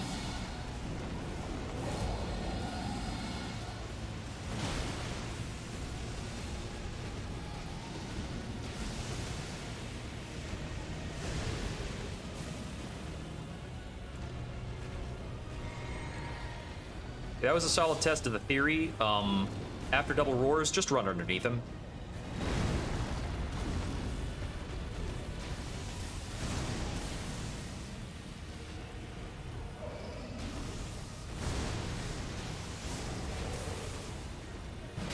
Crunch. Dang it. I got locked out of a dodge on the first chomp. Because I was still in recovery for this slow-ass butts weapon. But I think it's probably still the thing to do. I need to hang out around his head more to prompt the punishable attacks a bit more proactively. Like I need to be making that happen.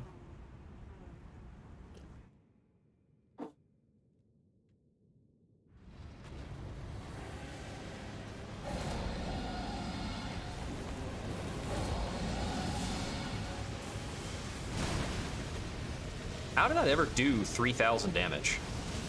Oh, right, I'm supposed to run under for this. Oh, well.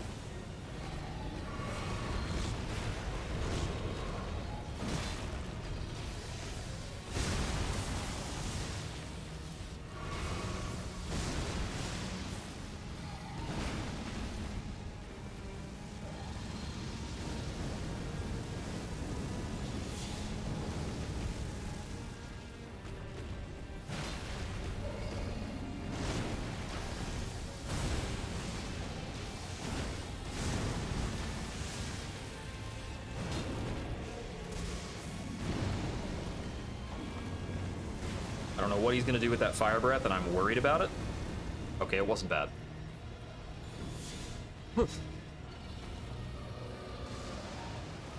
That's a double howl.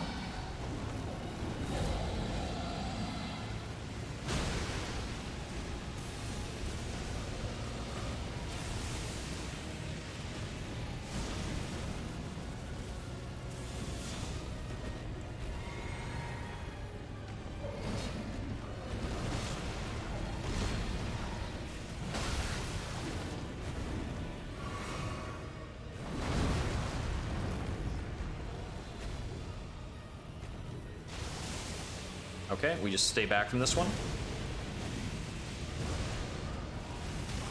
Okay, I flubbed the dodge, but the high lightning resist paid off.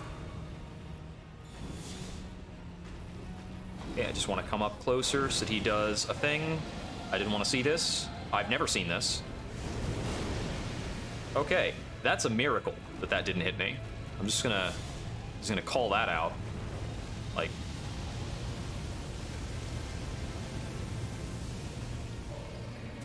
okay, that's the howl.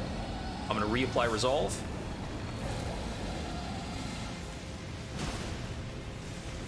Okay, I didn't get the big hit. I'm gonna run under. He loves doing that particular sequence. Those two attacks in a row. That was too early? No, that was fine. Ouch, that was a bad dodge. I'll get lightning on my location for taking too long to get out from under him. Uh-oh. Okay, I guess that's actually a reliable avoidance method, is run a bit towards him.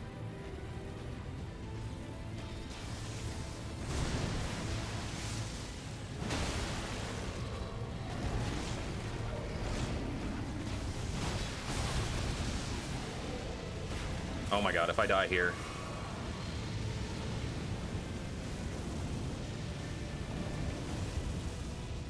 I think we might have it.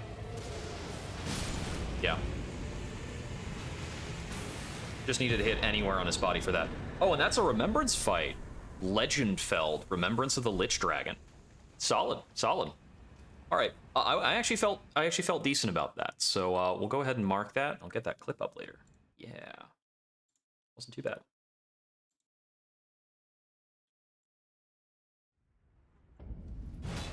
Well, I'm glad I didn't leave that alone.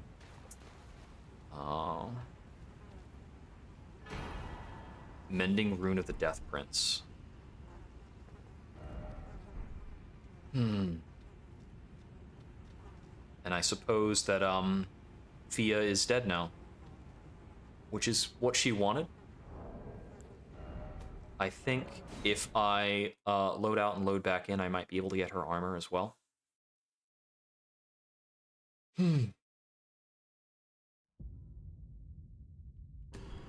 It was Fia's wish to lie in death with her companion. I wonder if her death is similar to hollowing, the fulfillment of purpose, as Grace left her. Prince of Death, take a good long look. See the wrath of the Golden Order, the Order's justice writ in blood. She was already dead. Form of your precious witch. Naught but expired meat and bone. This is a proper death, O Prince. You think so? This rotten whore. No more children. Ah, the rotten witches. Now I can look my honeyed rays of Darian. Honeyed, You got something more for that? honeyed. Let's see how you deal with this. Then you light. A divine. Not well, eh? How could this That's what you get. forgive me?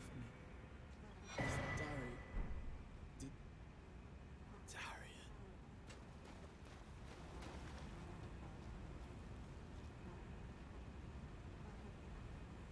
There are few people in the Dark Souls world, that have ever made me that angry.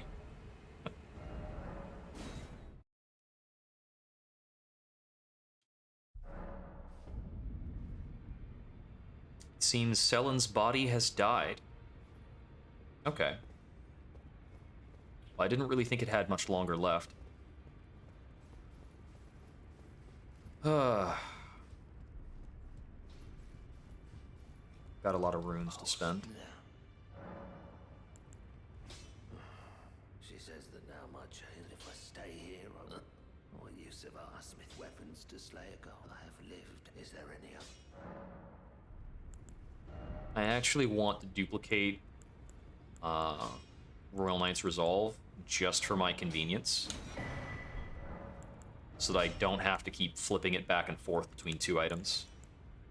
Now I could have it present on both. I've seen a lot of people using black knives, like online, in clips. I don't know exactly why. I should upgrade the longsword. I'm gonna withhold the ancient for now. The ornamental straight sword, oh that's right, I took it to +9 because it's the one that splits into two. So, that's pretty reasonable. I think the Gargoyle's Greatsword and the Claymore are both respectable weapons, as is the Zweihander. The Zweihander is actually... this is probably like the maximal reach I can get on a weapon.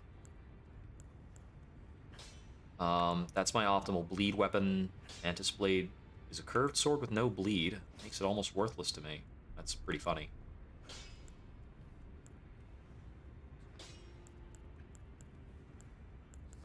The Gargoyle's Twin Blade, I think, is my optimal dual-ended weapon.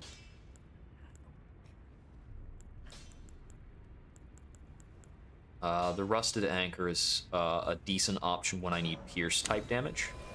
No, not really, because if I need Pierce-type damage, I'm just going to use the Serpent Hunter. The Heavy Battle Hammer is one of my better blunt options. I could also theoretically use the Great Stars.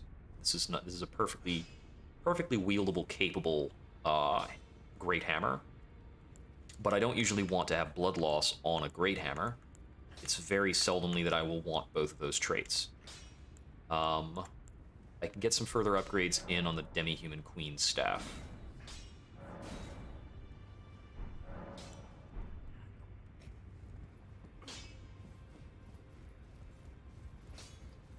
There are only a few clips that I think I could bother with in the game where I've gotten really emotional. That might be a fun thing to share. I see. I was wondering if Roderica may want to speak about Hugh, but I think we've all said everything we can on that front.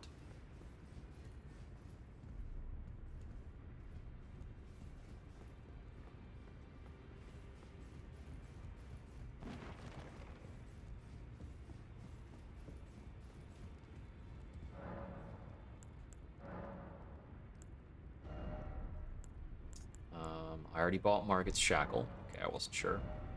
I'm gonna buy another 50 crab. These could be useful.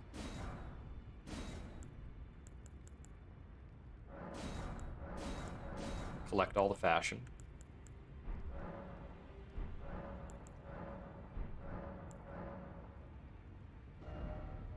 Right, Celovus is super dead. None of those would be worth it. Right, I got D's bell bearing the first time we thought he would. That's a good mislead when you think about it. It's you've already got his bell bearing, so, you know, he's dead, right? Nah, he gets back up to be a punk right at the very end.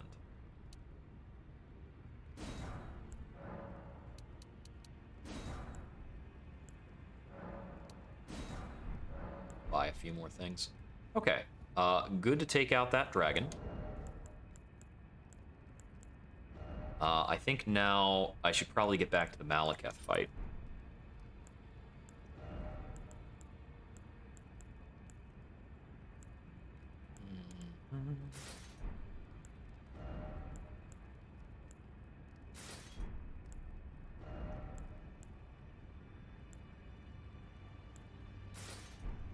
Gets me back down to medium. And as a note now, I think I have 3 different Mending Runes. 2. I've got the Mending Rune of the Death Prince and of the Fell Curse.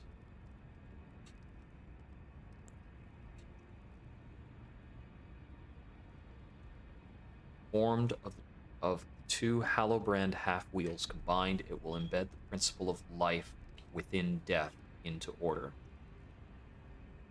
Embed the principle into order. The Golden Order was created by confining destined death. Thus, this new order will be one of death restored.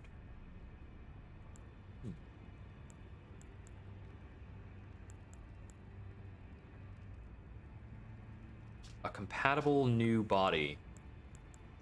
So, she is dead now, so theoretically I should be trying to put this somewhere.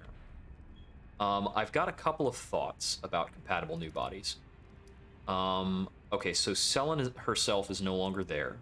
Her body over here is dead. Could she use one of the doll bodies? Oh, wait. That's something else I haven't checked on, isn't it?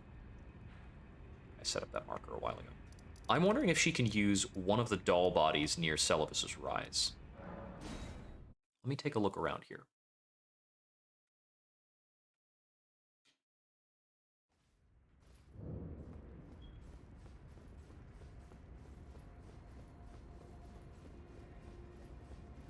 Celovus has got to be good for something, right?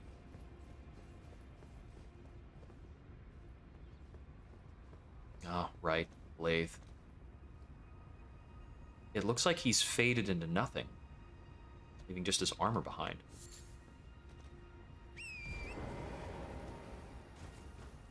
Wait, no. This isn't about... This is where I defeated Blythe and got his armor, but now there are Black Knife assassins dead here.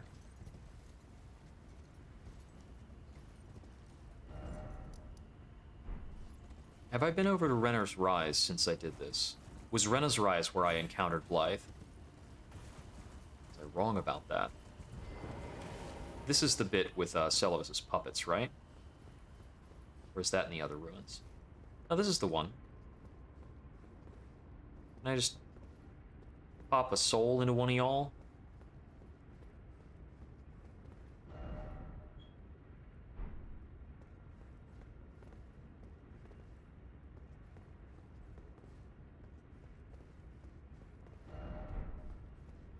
Aha! A transplant.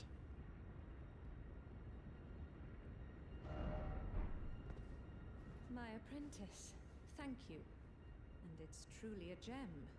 Young and full of better still, I've shed those awful finally. I can to expel the Karian royal family, my dear apprentice. Finally, I can to expel the... My apprentice, as thanks for procuring this new... Okay, so... Oh, I would figure there would be more options, but it looks like that's a no. Yeah, I've already got those. So she doesn't actually have anything new. You wished, have I not been... Okay, so next she'll be over in Caria. I do want to still check on Rena's Rise, because the corpses of those Black Knife assassins are very peculiar.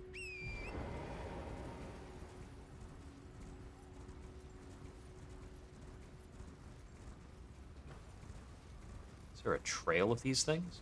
These guys?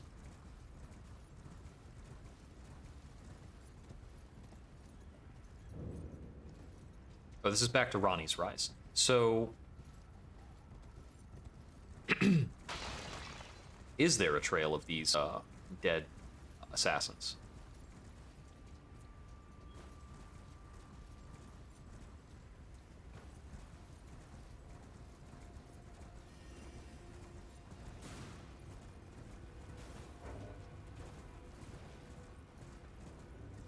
Not really a trail so much. If there is a trail, it's just the one leading up to Ronnie's Rise. Maybe that trail was there when I was fighting Blythe and I just didn't recognize it because Blythe was there and that was way more important.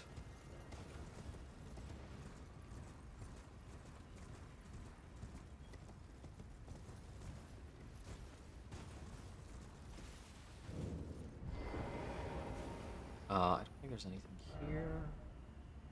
Be required in the secret passage.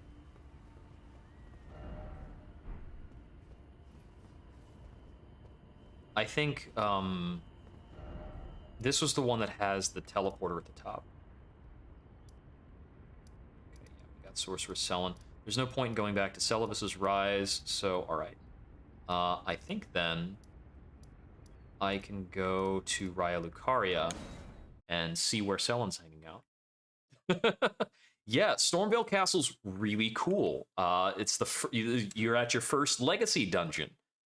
They got those places like real twisty, all sorts of stuff, cool treasure, deadly enemies. I think every kind of Legacy dungeon has some sort of.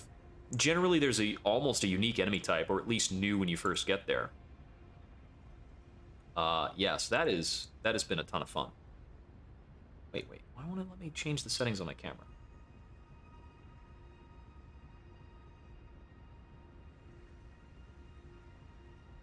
Whoops. This is super weird. Oh, there we go. I just have to right-click it. Oh, yeah. Yeah. I'm just trying to put on my filter there.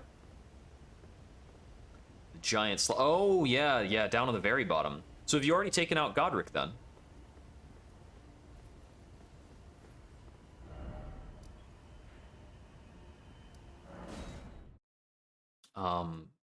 If I remember right, the way to get down there is like starting from the Grace just before Godric.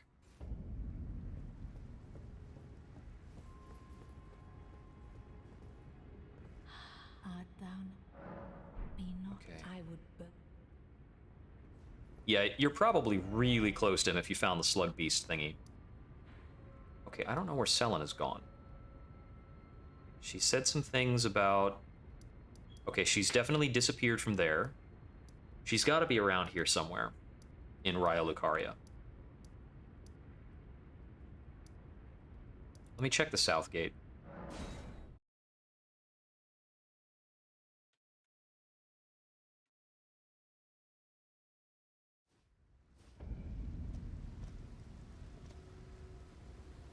Looks like that's a no. Nothing's updated to show her being around. I'm going to ping-pong around a few of these. I really expect that if she's somewhere in Raya Lucaria, the spot she would go to would be one of the Graces. It's possible that she's, like, hidden around here, which just sounds really annoying, and I would hope it's not the case. Maybe she's waiting, like, just outside Renala's chamber for some reason.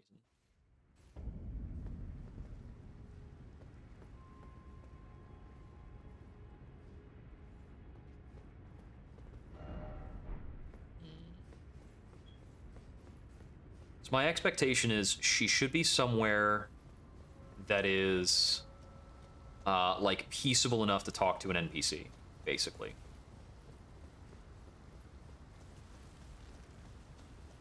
Alright, let me take the route up to Renala from here.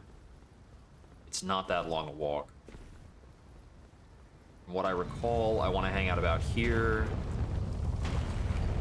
and then just run for it, and I'll beat the next cycle. No problem. Is she in either of these side rooms? We definitely don't interact with this teleporter.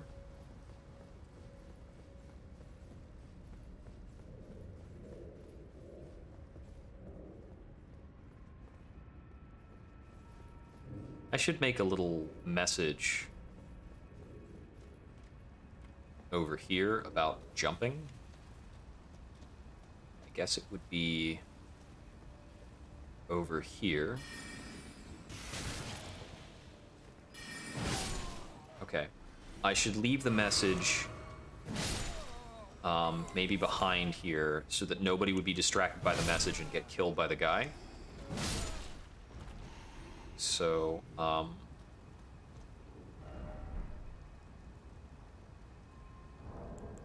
messages.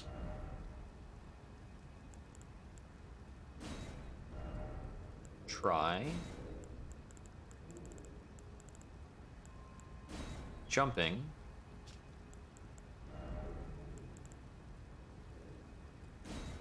In short,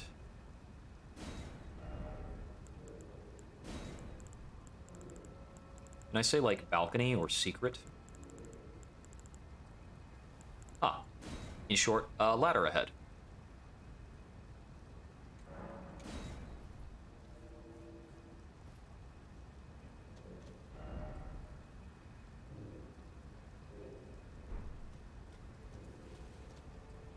Oh, and now the moment I leave a message, I can see a bunch of other messages loading in about this. Ay, ay, ay. Strong foe ahead, try jump attack. Be wary of left, yada yada. Okay, and this was the elevator that was actually going up to Renala. Why is it always a rump? Be wary of boss. Okay, be wary of boss is the correct message here. Super detention?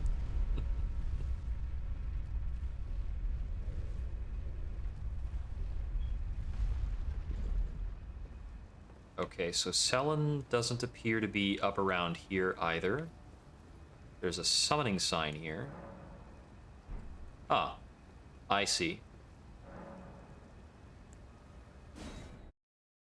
You can either be summoned to assist Selen or to challenge Selen. And I'm actually going to side against Selen here. Selen, graven witch, of Caria.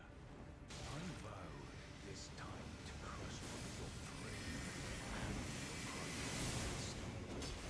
I am bringer of your death. How about no?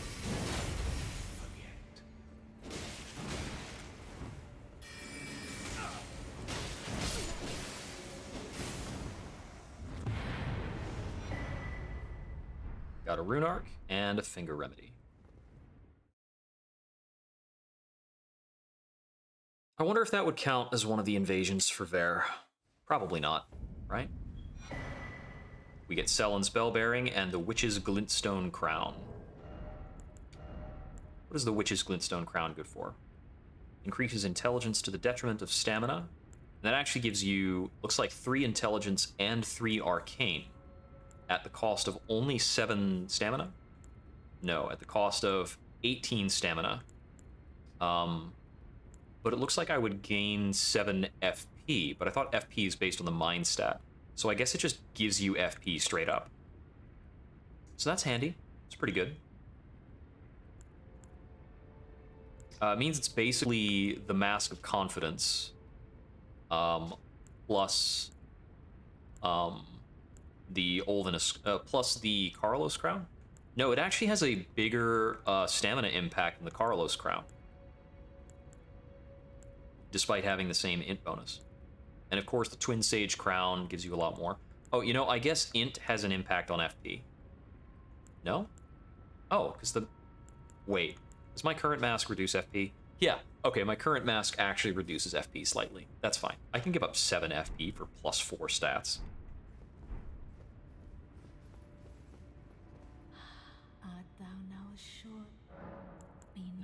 Okay. You are too crazy for me to talk to you about the fact that Selen wanted to kill you.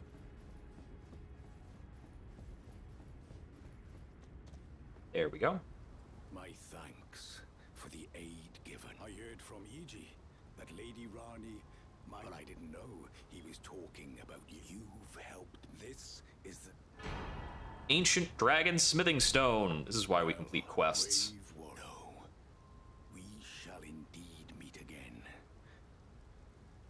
Well, if the fates deign. Well, if the fates. Okay.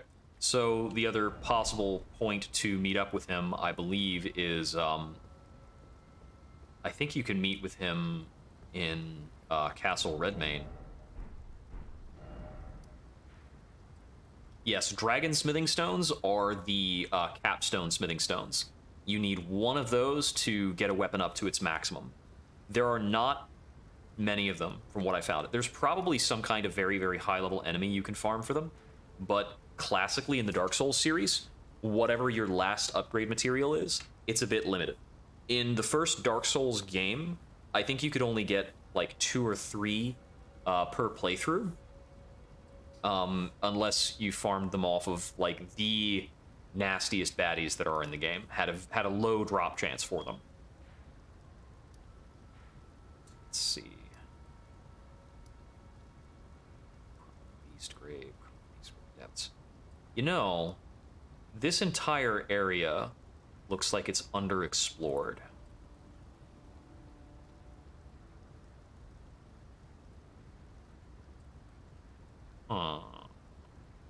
I think all of this other stuff I had to get through in order to get up to the beside the Great Bridge point. Yeah, because we went down here, and I remember going under the bridge and wrapping back up.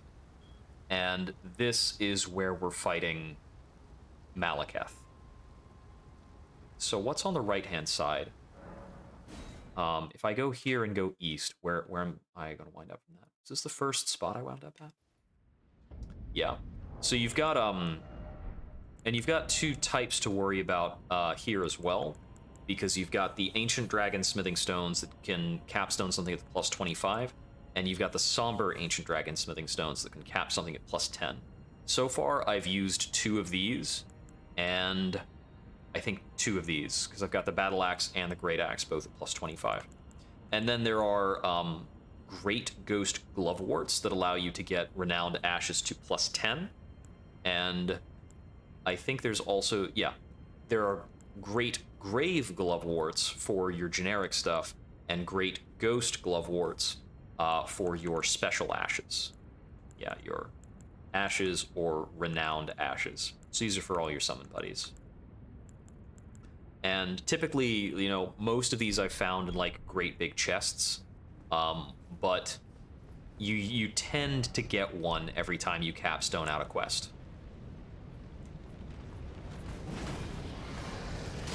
Ouch. Okay, I played myself like 6 Ways to Sunday on that. So I think this eastward path might just be the path to where I first came into Farum Azula, so it may or may not be worthwhile. I have heard, though, that the quest for Alexander capstones here in Farum Azula.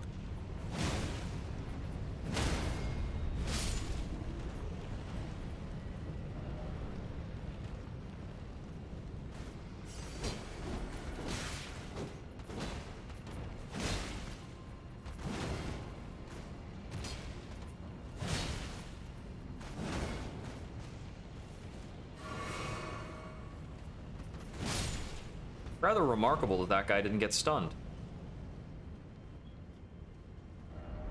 No good sword ahead.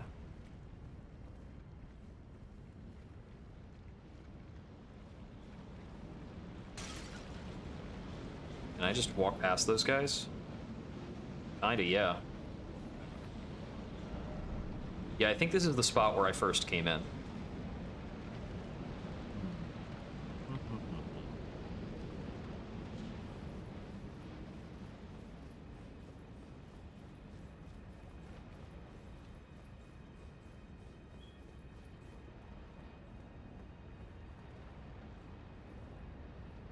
think I might have jumped down here when I initially showed up. Yeah, okay, so that's what this is. And I never go further east than this. There's no other way to get there. The game doesn't usually waste map space. That tower has to exist for a reason. It might connect to the arena somehow. Maybe, maybe. Yeah, those towers are not an accident. I'll put a beacon over there. Now, is there a way to get up on top of this set of ruins?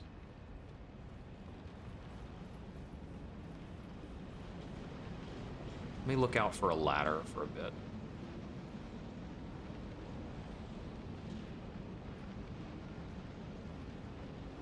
I don't really want to fight this whole room of guys.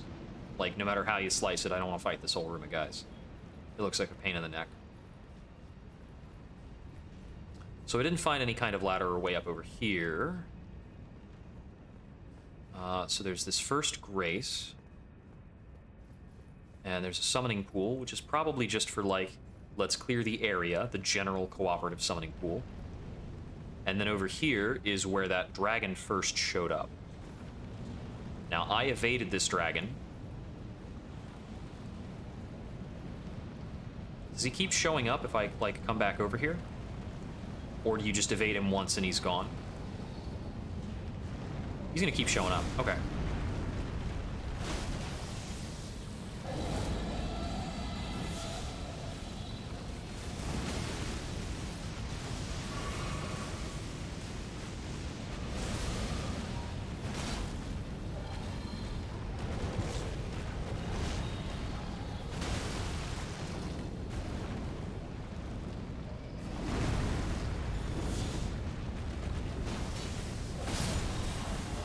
This guy does more damage and takes less damage than the Lich Dragon. And he doesn't have a health bar. It's super weird. Dragon Temple Altar, Transept. Dragon Temple. So the altar, I think, is where I fought the Godskin duo. There was this spot that had a dragon show up for a bit, but I think I just kind of scrambled past him and I got some items for it. Alright, alright. Not really sure what else I might be missing here in Farum Azula. It's a big area. I mean, it's a decently big area. It's a legacy dungeon, so that has to be taken seriously. I have to change this back to Royal Knight's Resolve, but now I have 2 copies of Royal Knight's Resolve, so I don't need to move it back and forth as often.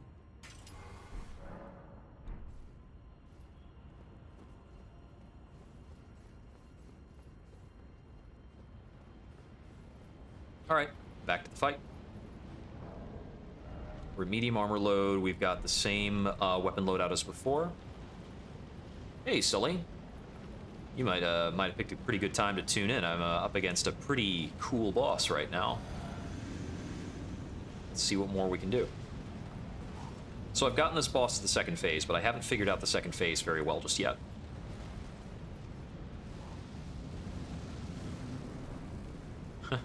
It is quite a brain bender, isn't it?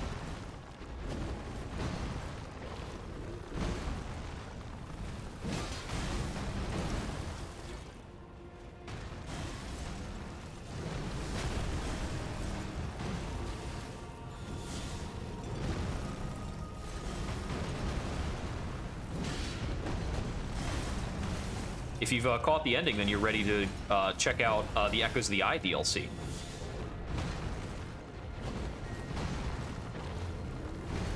Big charge. Ah, dang it. I missed my dodge window between those 2 attacks. I also missed the dodge on the first attack, which was also pretty bad. But yeah, it was a nice, like, peaceful ending. Oh, wait, really? Like some kind of a bug in your Steam save? Because the game can't reset itself of its own volition. So I would think that would have to be an error in your cloud save on Steam or something.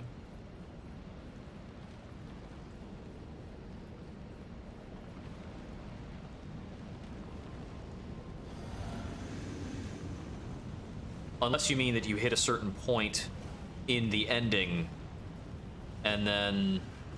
Platform error. Huh, okay. Weird. One thing I've seen in one of the playthroughs I had watched, I don't remember who this was that I was watching, but they accidentally triggered a paradox when they were going for the, like, final clear. So right when they jumped into the eye, they triggered a paradox and got a game over. Okay, so that's the way that alternate route works to get that set up. Okay, yeah, I should have guessed that that would be triggered that way.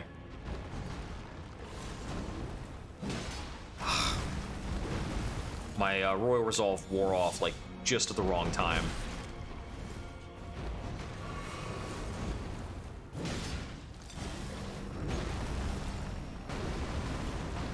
Cool, not dead.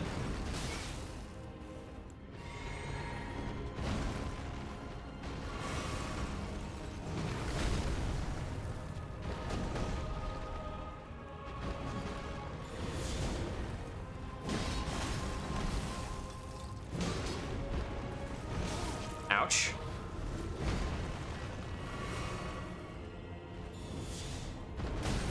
Ah.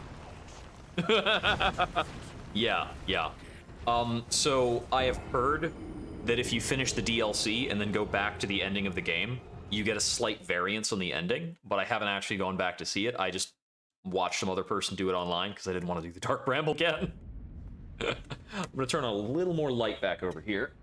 Ah.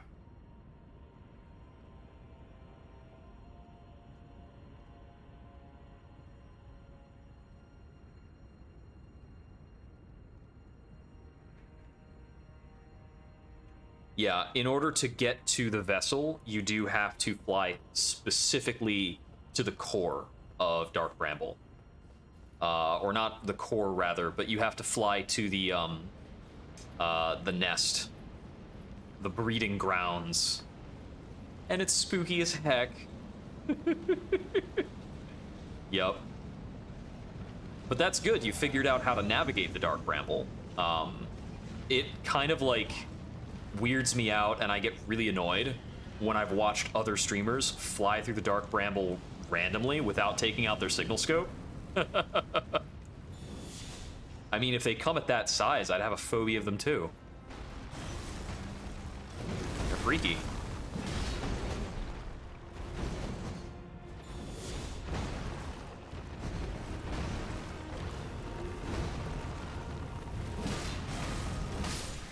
Oh man, that was such a good start too, but I didn't get the dodge in time. I'm not sure, I think I had the ability to dodge there, I just didn't react correctly.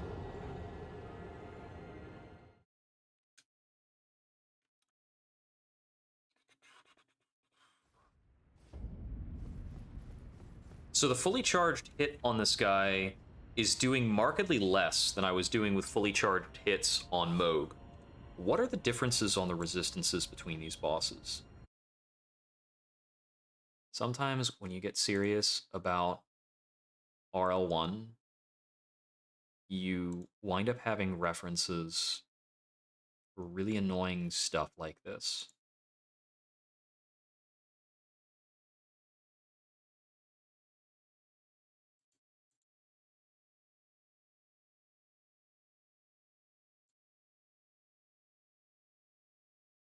Yeah, here it is. Spreadsheet of the resistances for all bosses.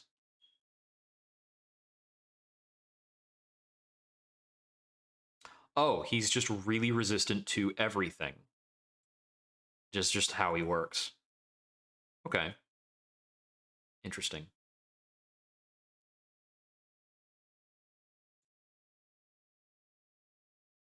Yeah. Moog basically has his resistances at like 10 across the board, and this fight is like 35 across the board, which is why we're doing lower damage. But there's no other weapon that is better.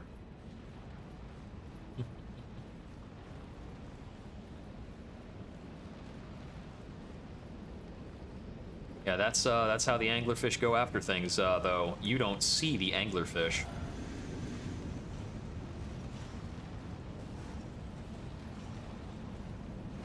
Heck, I remember playing Banjo-Tooie. There was an anglerfish boss, yeah, in the depths of Jolly Roger's Cove. And that segment was scary as heck.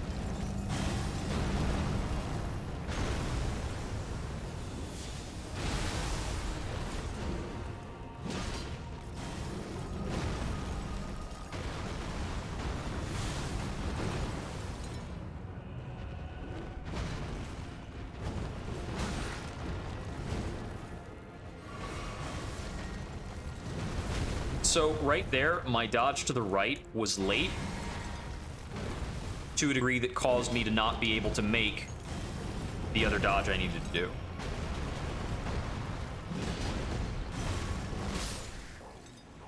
Ugh.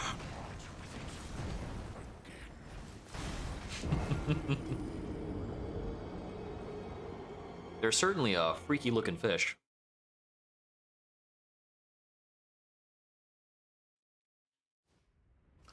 Did you manage to get inside the sun station?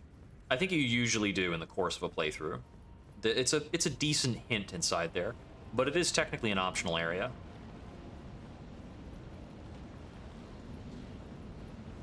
Oh yeah, let me see, which was the newest one? There was Nuts and Bolts. It's not the same kind of game at all. But yeah, Banjo-Kazooie is like huge nostalgia value for me, for sure. Yep.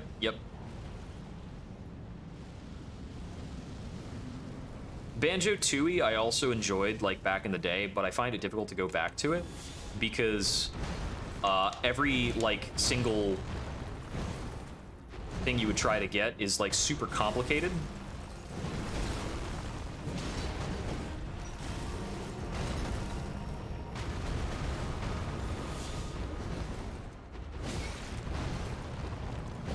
Like, a lot of the jiggies in Banjo-Tooie turn into, like, this friggin' 6-step process, crazy stuff. There were several things about the game that were really good, like more transformations and more bosses. And those parts are awesome.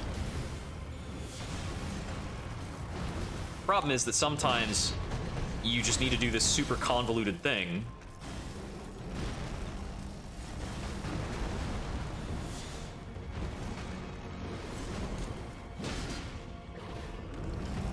That's the upheaval attack. I could not find a dead spot in that attack. I needed to unlock from the boss to better search.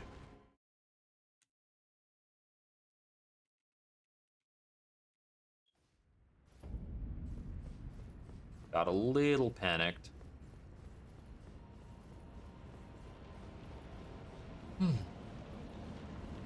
Oh, but if you wanted to know the starting point for the DLC, there is a little bit of mention.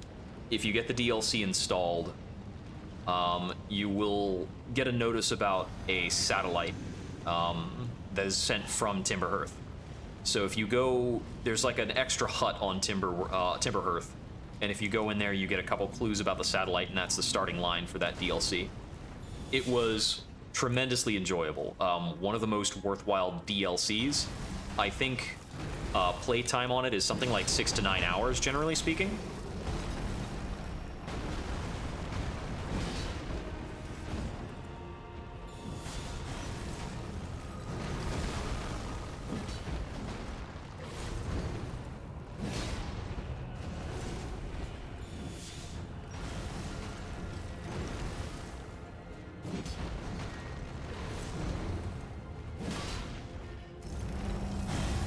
Upheaval attack. So right there, I saw a spot to go to, but I had already started a run, so my character got the run stop skid animation, which basically just locked me in place and doomed me to death. Apart from that, that was a solid fight. I got some good dodges, and I'm starting to get the timing correct for a few of the dodges that give me big payoffs. I think after his pull up from the ground wave, I might be able to get a fully charged R2. I'm going to test that next time I get the chance. On his floor carve attack, if I am next to him when he starts the attack, I can get a fully charged R2. And that's the only... so I know of 2 opportunities right now that actually get me that.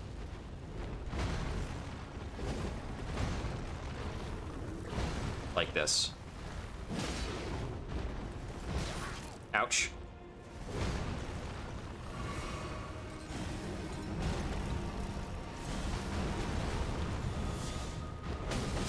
Ah. I'm remembering I need to. I want to change to Spike Crack tier for this, because I think I'm not on that right now.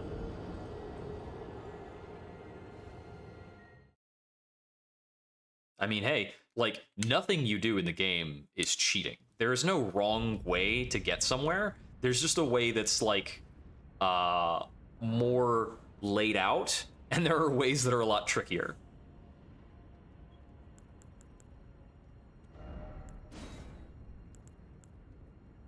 But rest assured, if you are able to get into a part of the game using a certain stratagem, that's perfectly legitimate. It's tricky enough to fly the ship sometimes. So if you actually managed to, like, fly over the black hole to get to a particular location, that's legit.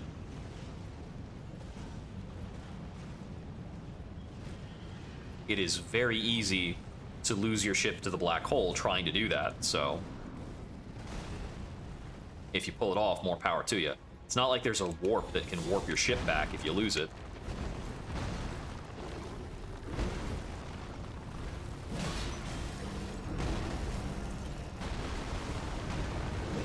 Okay, I can't even get a regular R2 off after that. Much less a fully charged one. Oh.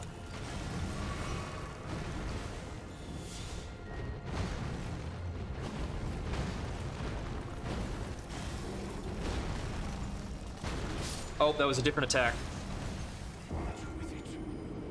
Yeah, when he does the reverse script stab, there's some more ambiguity that I need to prepare for. I think the correct move is that for the reverse grip stab, I should be dodging to the right in timing with the attack instead of dodging forward into him. Because after he's done the very fast backslash, the one that I have to buffer dodge to deal with, he can do either the reverse grip stab or he can do the slow charge. Both of the moves are fairly slow, so I can take a moment to figure out what's going on and then pick what I'm doing. That's right, I could try eating a little crab here. Eating a little crab going to this fight might prevent him from killing me in one shot in phase 2 if I drink immediately. Alright, thank you for that, you jerk. I think it's going pretty well. I managed to kill a dragon a bit earlier. Oh, well, that's a bummer. I figured out a lot about how to fight this guy. But his second phase is very different. He has pretty low health as a boss, so I don't think I need to survive a whole lot of his shenanigans in order to actually kill him. Unfortunately, though, he's got some pretty deadly shenanigans. So I really appreciate that his health is not crazy.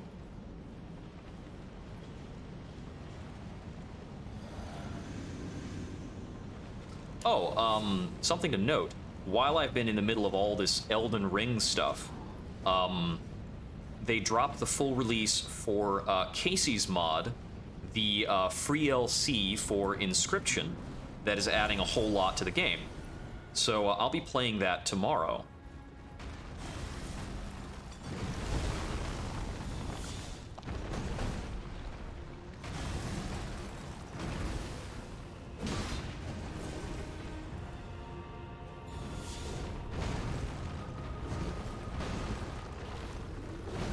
That's what I want you to do.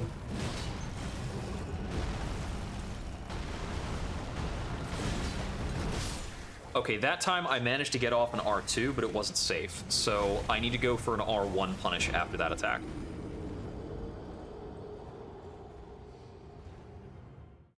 And I know I can't jump over that attack, so I can't go for a leaping R2 on the attack itself. I might be able to go for a leaping R2 as the punish on that attack. I don't know if I'll recover in time.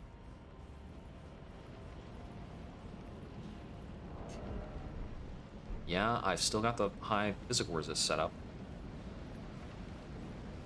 But yeah, I took out 2 dragons, I finished up a side quest, so it's been productive either way.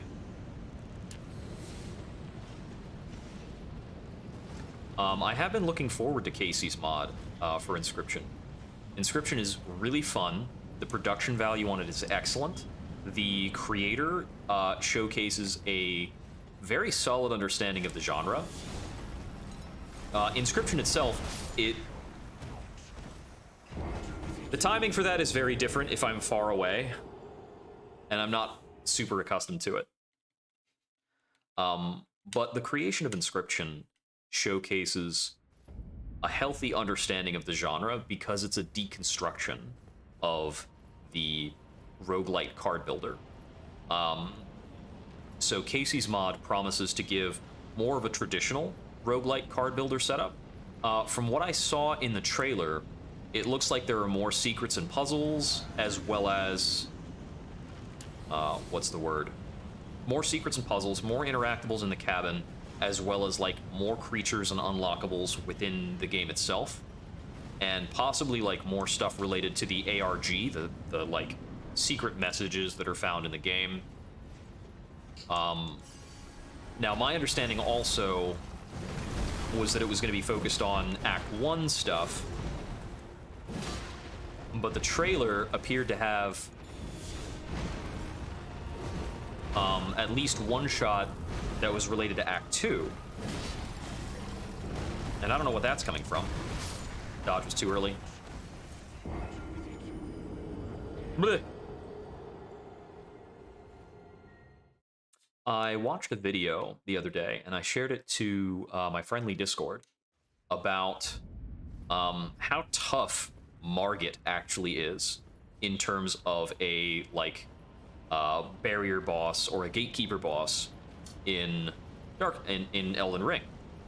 And Margit is literally a gatekeeper because he's standing in front of a gate, but he's figuratively a gatekeeper because he's blocking off one of the first like major areas you can explore that is story related.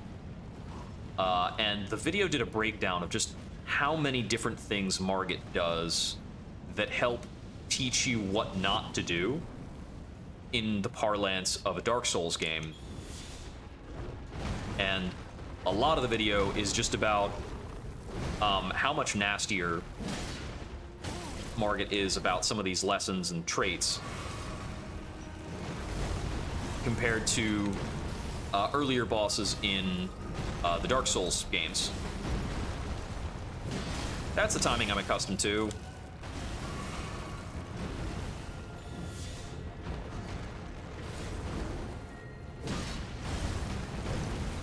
I'm just gonna do a basic R2 there instead of a charged one.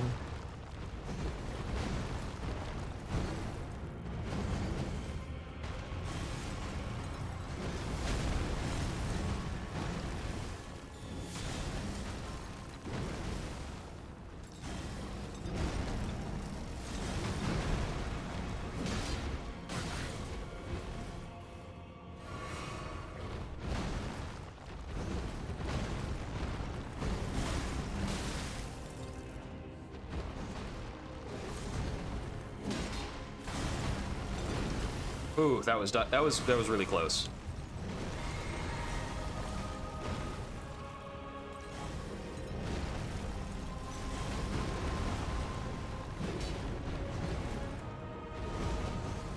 Yeah, let's get out before he decides to do the double slash on me.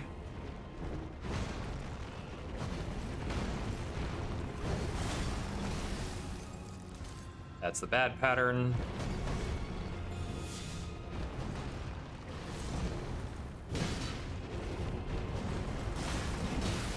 Okay. That's interesting. That actually didn't, like, hit me with full force because I was, like, a little off to the side. Oh, not quite phase 2. He's really close to phase 2.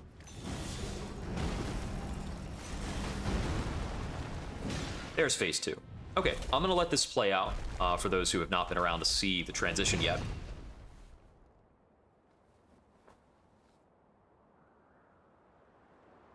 I don't have a lot of time left tonight. I have like 10 minutes. So we'll probably showcase this, give a very quick peek at phase 2. I might be online after about 9 o'clock or so to, like, keep this going, but I'm not sure if I will be. If I am booting back up after 9, I might actually play some Casey's mod, because I'm sure I know I've got a few days worth of content going on in there. There's no problem in jumping on that early.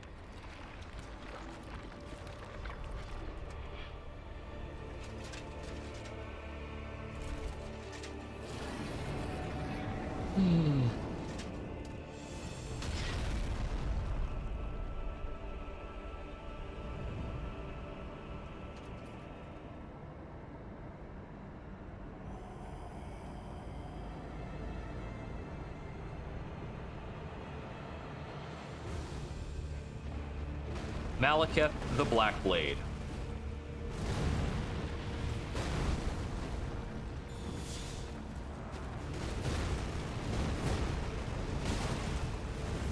Ah! Yeah, if I get hit, I don't have enough time to heal, because his attacks come with a small dot on them. I have enough time for about one more attempt. So I'm trying to grasp the timing of his second phase attacks. Yep. The storied Malekith the Black Blade. This is one of those fights that you know is coming because the character's been mentioned too much for you to not fight him. So I had eaten crab before that fight, but I was still not able to heal after taking the hit from that attack. I think that might have been a harder hitting attack than the one that got me before. Yep. Malekith was the bearer of the Rune of Death, which was stolen from him. It was he who sealed the god-slaying Black Flame.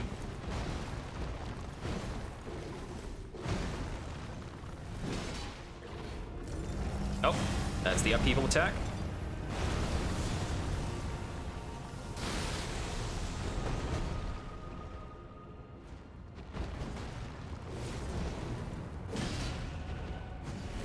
Now, I don't know what he's doing up here in Farum Azula, or what this place has to do with the state of the world.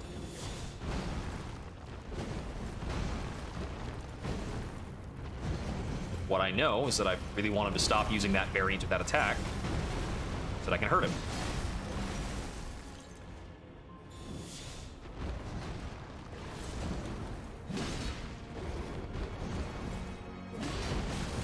Ah, that got me. That was a greedy extra attack I went for. I wanted to see if I could get away with it. The answer was no.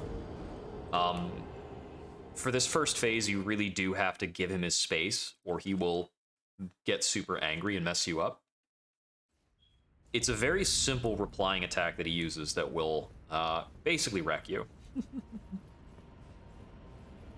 For the second phase, I'm wagering, because I've seen a few of his attacks, that there's a couple of things we can stand closer to than you might otherwise assume.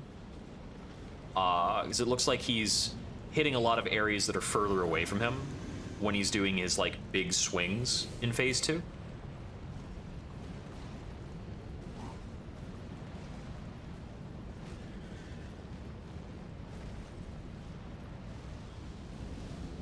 Okay, this is seriously my last attempt. I gotta go after this.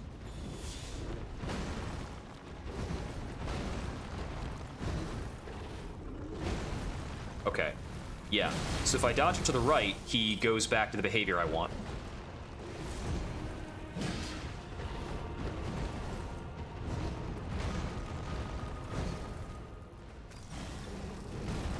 He did almost a full routine there.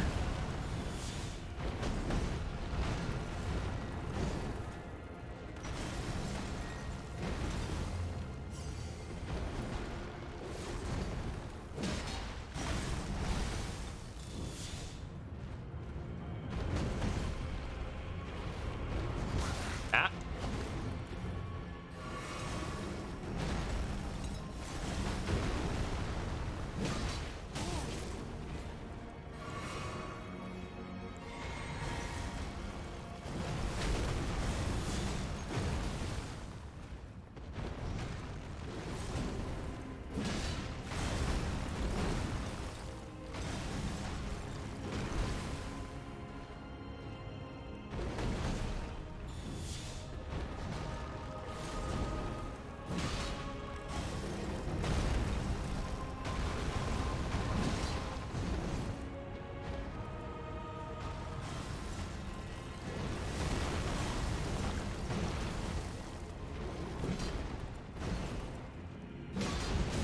Ah! I thought I could take an unsafe hit on him because it would transition him, but I whiffed the actual hit I wanted to land, and I think that to get the transition, it had to be an attack that was under the effect of Royal Knight's Resolve. I was just a little bit far away. You know, the look of those constructs, they seem to have like a babe in swaddling cloth. It reminds me of Dee's armor, which was Golden Order related. So maybe the machines are related to the Golden Order? I still don't understand the purpose of the constructs that I've seen throughout the game. That is one of the bigger mysteries to me. Is all of the artificial seeming things. The Albinorics are apparently an artificial people, as is stated under the Albinoric blood clot. Life forms made by human hands, thus many believe them to live impure lives, untouched by the Erd Tree's grace, as opposed to the creatures of the Erd Tree. Budding horns. This horn began to sprout on a beast that typically bears no horn. Perhaps it's a vestige of the primordial crucible. So the other case where we see horns existing where they shouldn't are omen horns, as opposed to budding horns. Perhaps both the omen horn and the budding horn are, maybe they're both related to the primordial crucible. Silver tear husks are also reminiscent of Albinoric blood clots. It's another thing that's man-made. Makes mockery of life, reborn again and again into imitation. Perhaps one day it will be reborn a lord. It seems as though there's a lore implication to the people of the Eternal City were attempting to artificially produce an Elden Lord. Or at least a candidate for one. Butterflies once the wings of the goddess of rot, kindling for items. Witches, runes. These golden centipedes. Kept as a fetish by Golden Order fundamentalists, especially the hunters of those who live in death. As such, they're found near churches and similar. This confuses me, because the centipede is symbolic of the Rune of Death itself. I suppose that's the reason why the golden centipede is kept by those who hunt the dead, because it's reminiscent of the Rune of Death. Yeah, it's all gross stuff. Yellow ember, an ember taken from the eye socket of a corpse. A sign that the deceased suffered from the flame of frenzy. This grape has ripened and burst. His eyeballs popped.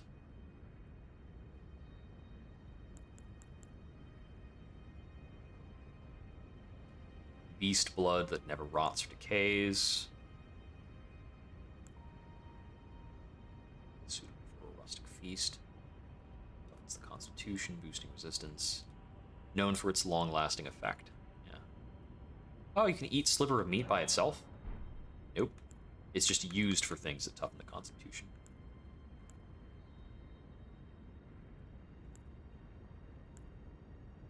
So, an arcane dew.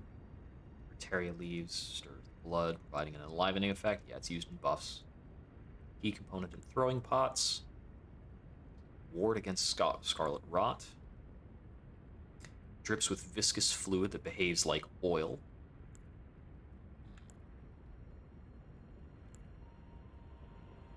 Fertilized by the sparks from the forge of the peak, where burns the flame of ruin.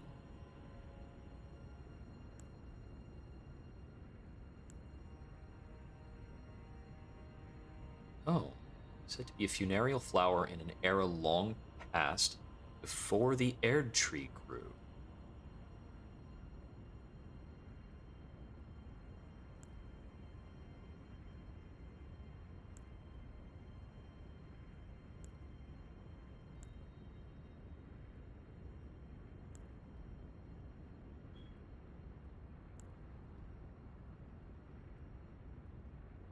Thought to be beloved by the Empyrean Miquella in his youth.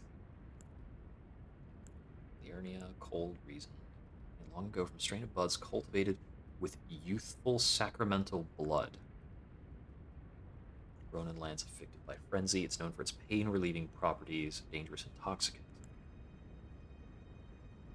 Fragrant form of Miranda pollen not yet scattered into the air. Yeah, that's used in perfumes. Root resin, super useful. The roots of the great tree were once linked to those of the Erd tree, and it is for this reason catacombs are built around great tree roots. So there is both a great tree and an Erd tree, and the roots that we're finding in catacombs are related to the great tree. Huh. Okay. That's definitely a difference or something I don't understand.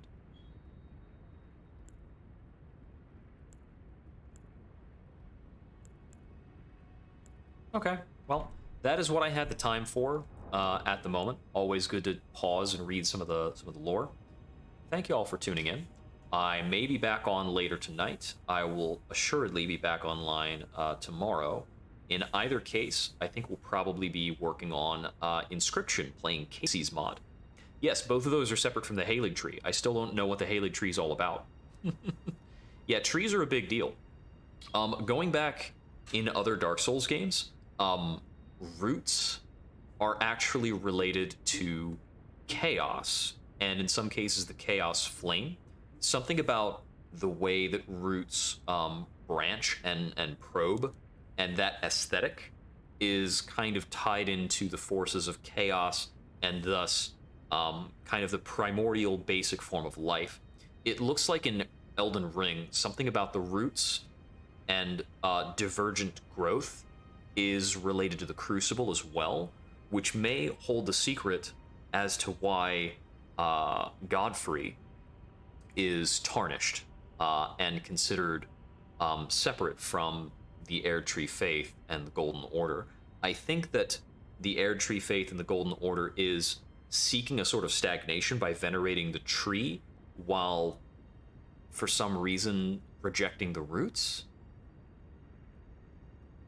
It's a little fuzzy right now, so hopefully we'll figure out more about that. Anywho, this has been Jupiter Exile. May we wander again soon. Good night.